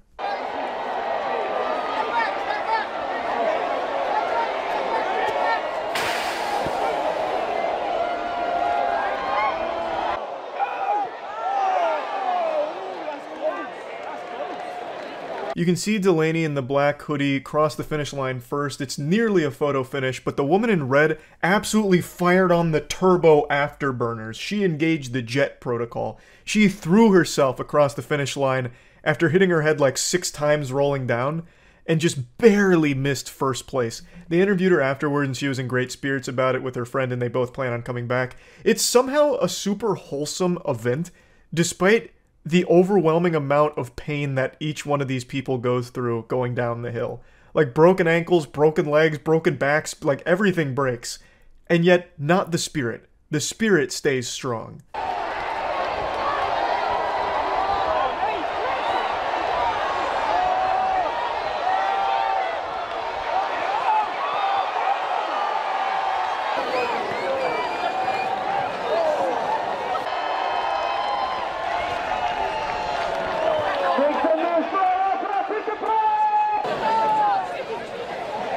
I love how those guys at the bottom are supposed to be there to catch people to, make sure they don't hurt themselves even more at the very bottom. Yet one of them, runs out there and Goldberg spears that guy for no fucking reason. But what you just watched right there is one of the men's runs, and this is actually where the previous champion was dethroned. Cut some cheese out of this, yeah. Thank you so much. Hey, congratulations. Well done, mate. Thank you. How's the Trump? How's the Trump, mate? Well done, you nailed it. A great sport about losing his title. It's just 2 gladiators bonded by the love of the sport, passion. I know it's a little confusing to follow to the untrained eyes, but if you look to the left there, you can see them battling for first place right now. It's a fierce competition. The number 3 hoodie going up against last year's champion, and after that hard tumble, it just cements the victory to the new guy. Now, there's more than just 1 man and 1 woman champion. They do multiple events, so there's going to be a few first place finishes across the day, which is a lot of good cheese wheels. So I'll just go ahead and show you a couple more of the runs here.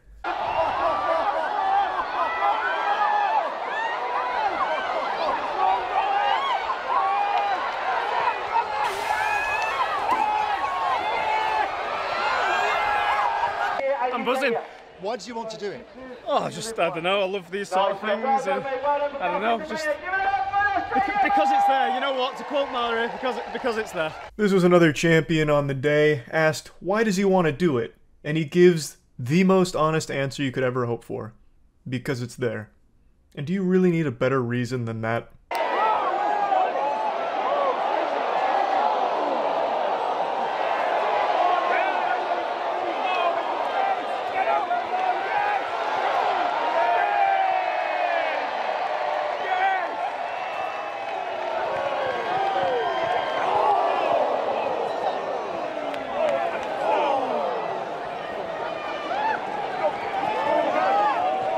Goodness gracious, right towards the end, this poor soul, he ate more shit than a toilet, my god.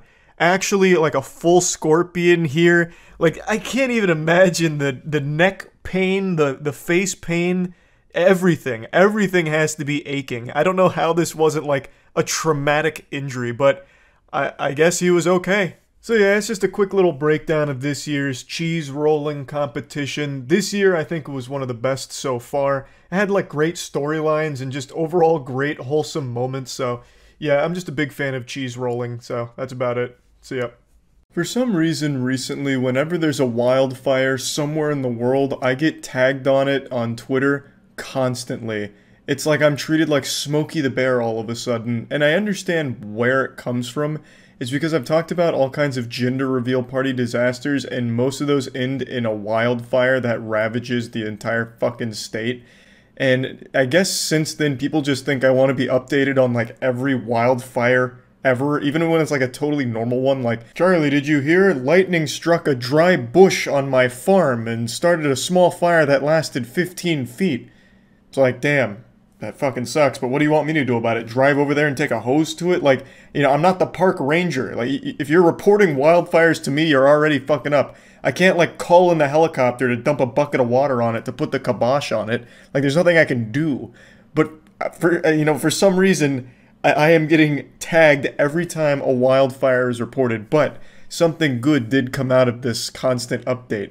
I did find information on a wildfire that happened in California from a woman who was trying to purify bear urine, and I found this story to just be a ride, a wild and wacky adventure.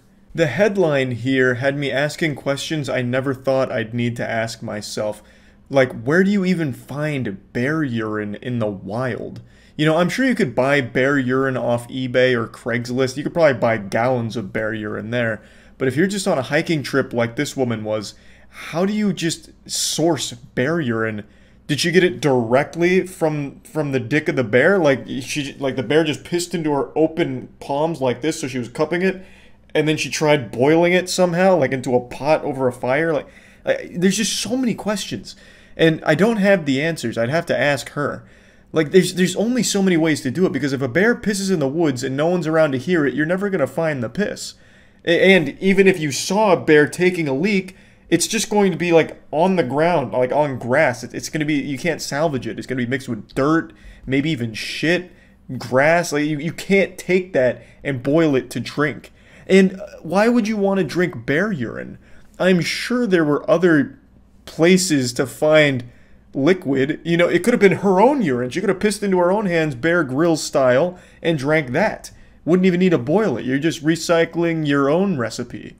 So the headline had me boggled. I felt like I was L in Death Note, and I was trying to piece together this mystery. So obviously I was hooked. My interest peaked. So I read the story, and I don't want to show the woman or give any of her information away, but she was a hiker in the California area, and on her hike she got thirsty. She was a bit parched and found a nearby puddle to drink from. However, she noticed that there was bear urine in the puddle and decided that she wanted to boil it so she could safely drink it without drinking bear piss. This was the first plot hole in this Harry Potter novel that I noticed, because how the fuck are you going to know that there's bear piss in that puddle without you having seen the bears do the act? I don't care who you are or how talented you are at identifying urine in bodies of water, you're not going to just see pee-pee in water. It's just not going to happen. Go to any public pool, you assume that there's hundreds of gallons of strangers' urine in there, but you can't just see it to the naked, untrained eye. So there's no way she knew it was bear urine just by looking at it. I have a hypothesis. It's a working theory. I think what happened is a group of bears saw that this woman was dehydrated and decided to play a prank on her. So they're bad bears, right? They're evil. So Freddy Fazbear and the boys, they take turns peeing in this puddle. They know that she's dehydrated and this puddle is the only puddle for miles and they're going to ruin it for her. So they're tinkling in there and she has to watch on in horror, knowing that she's now faced with the decision to either drink bear piss or die. And then the bears, they go do something else, I guess.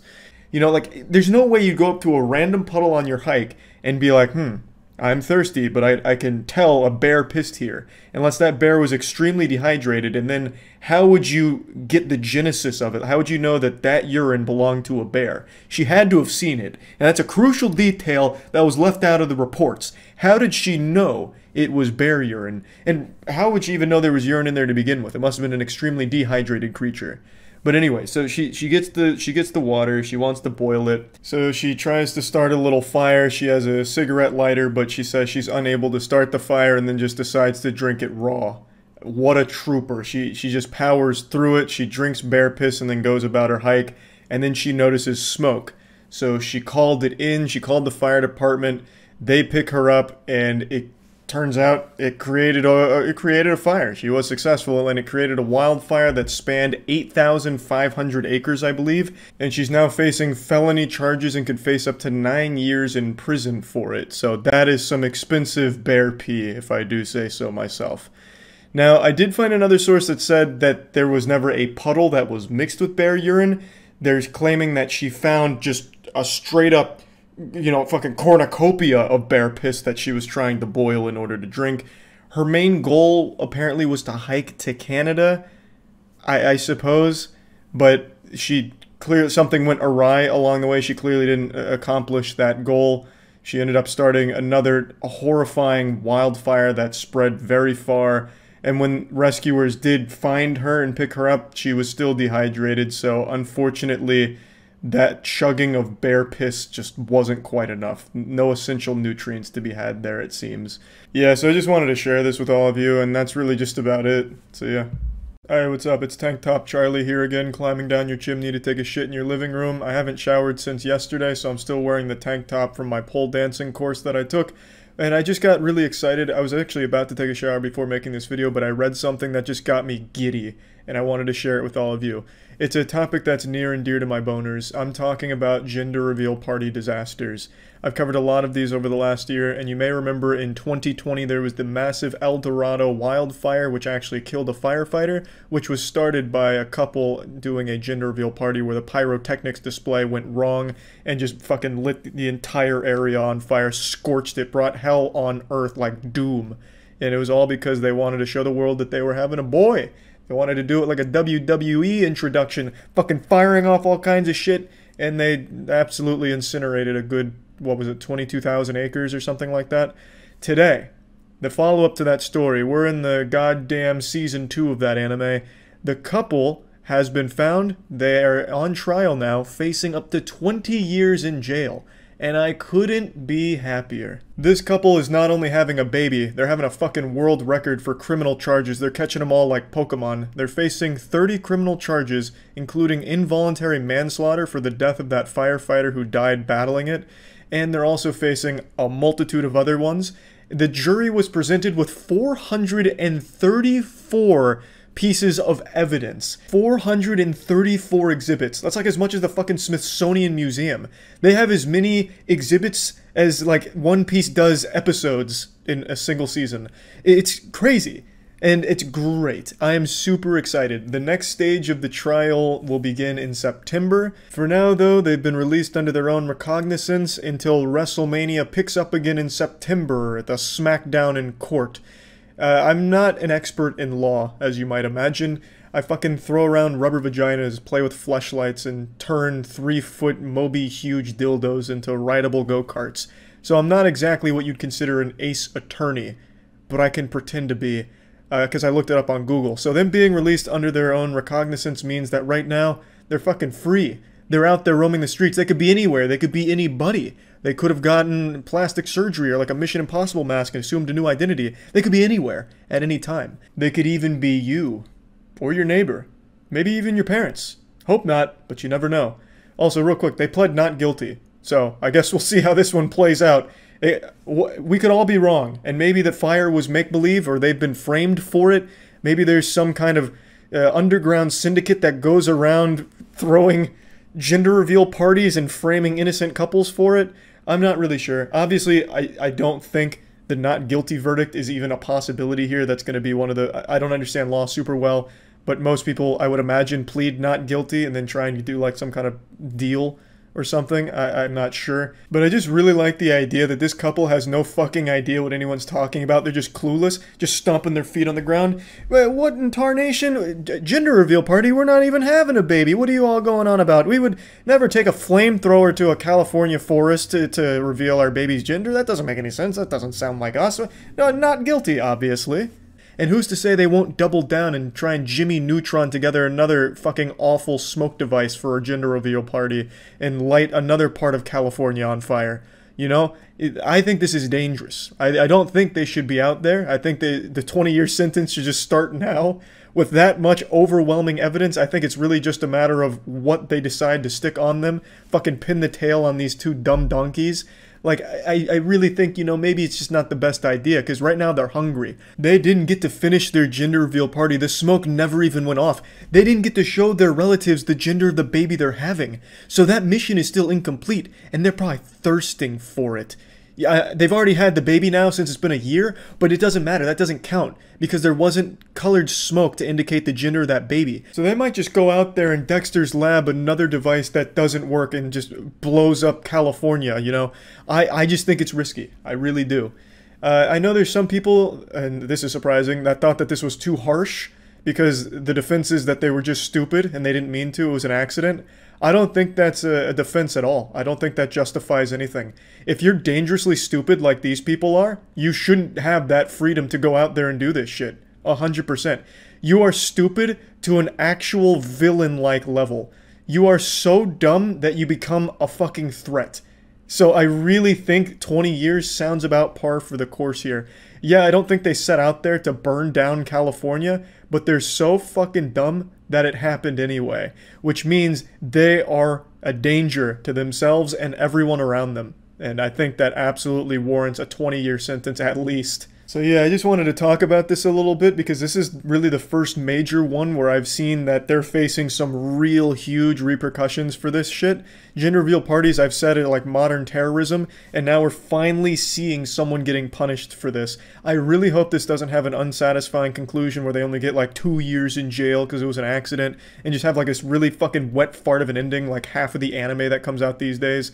I'm hoping this really sticks the landing and they get that full 20 years. That would be wonderful to see. And yeah, that's about it. See ya.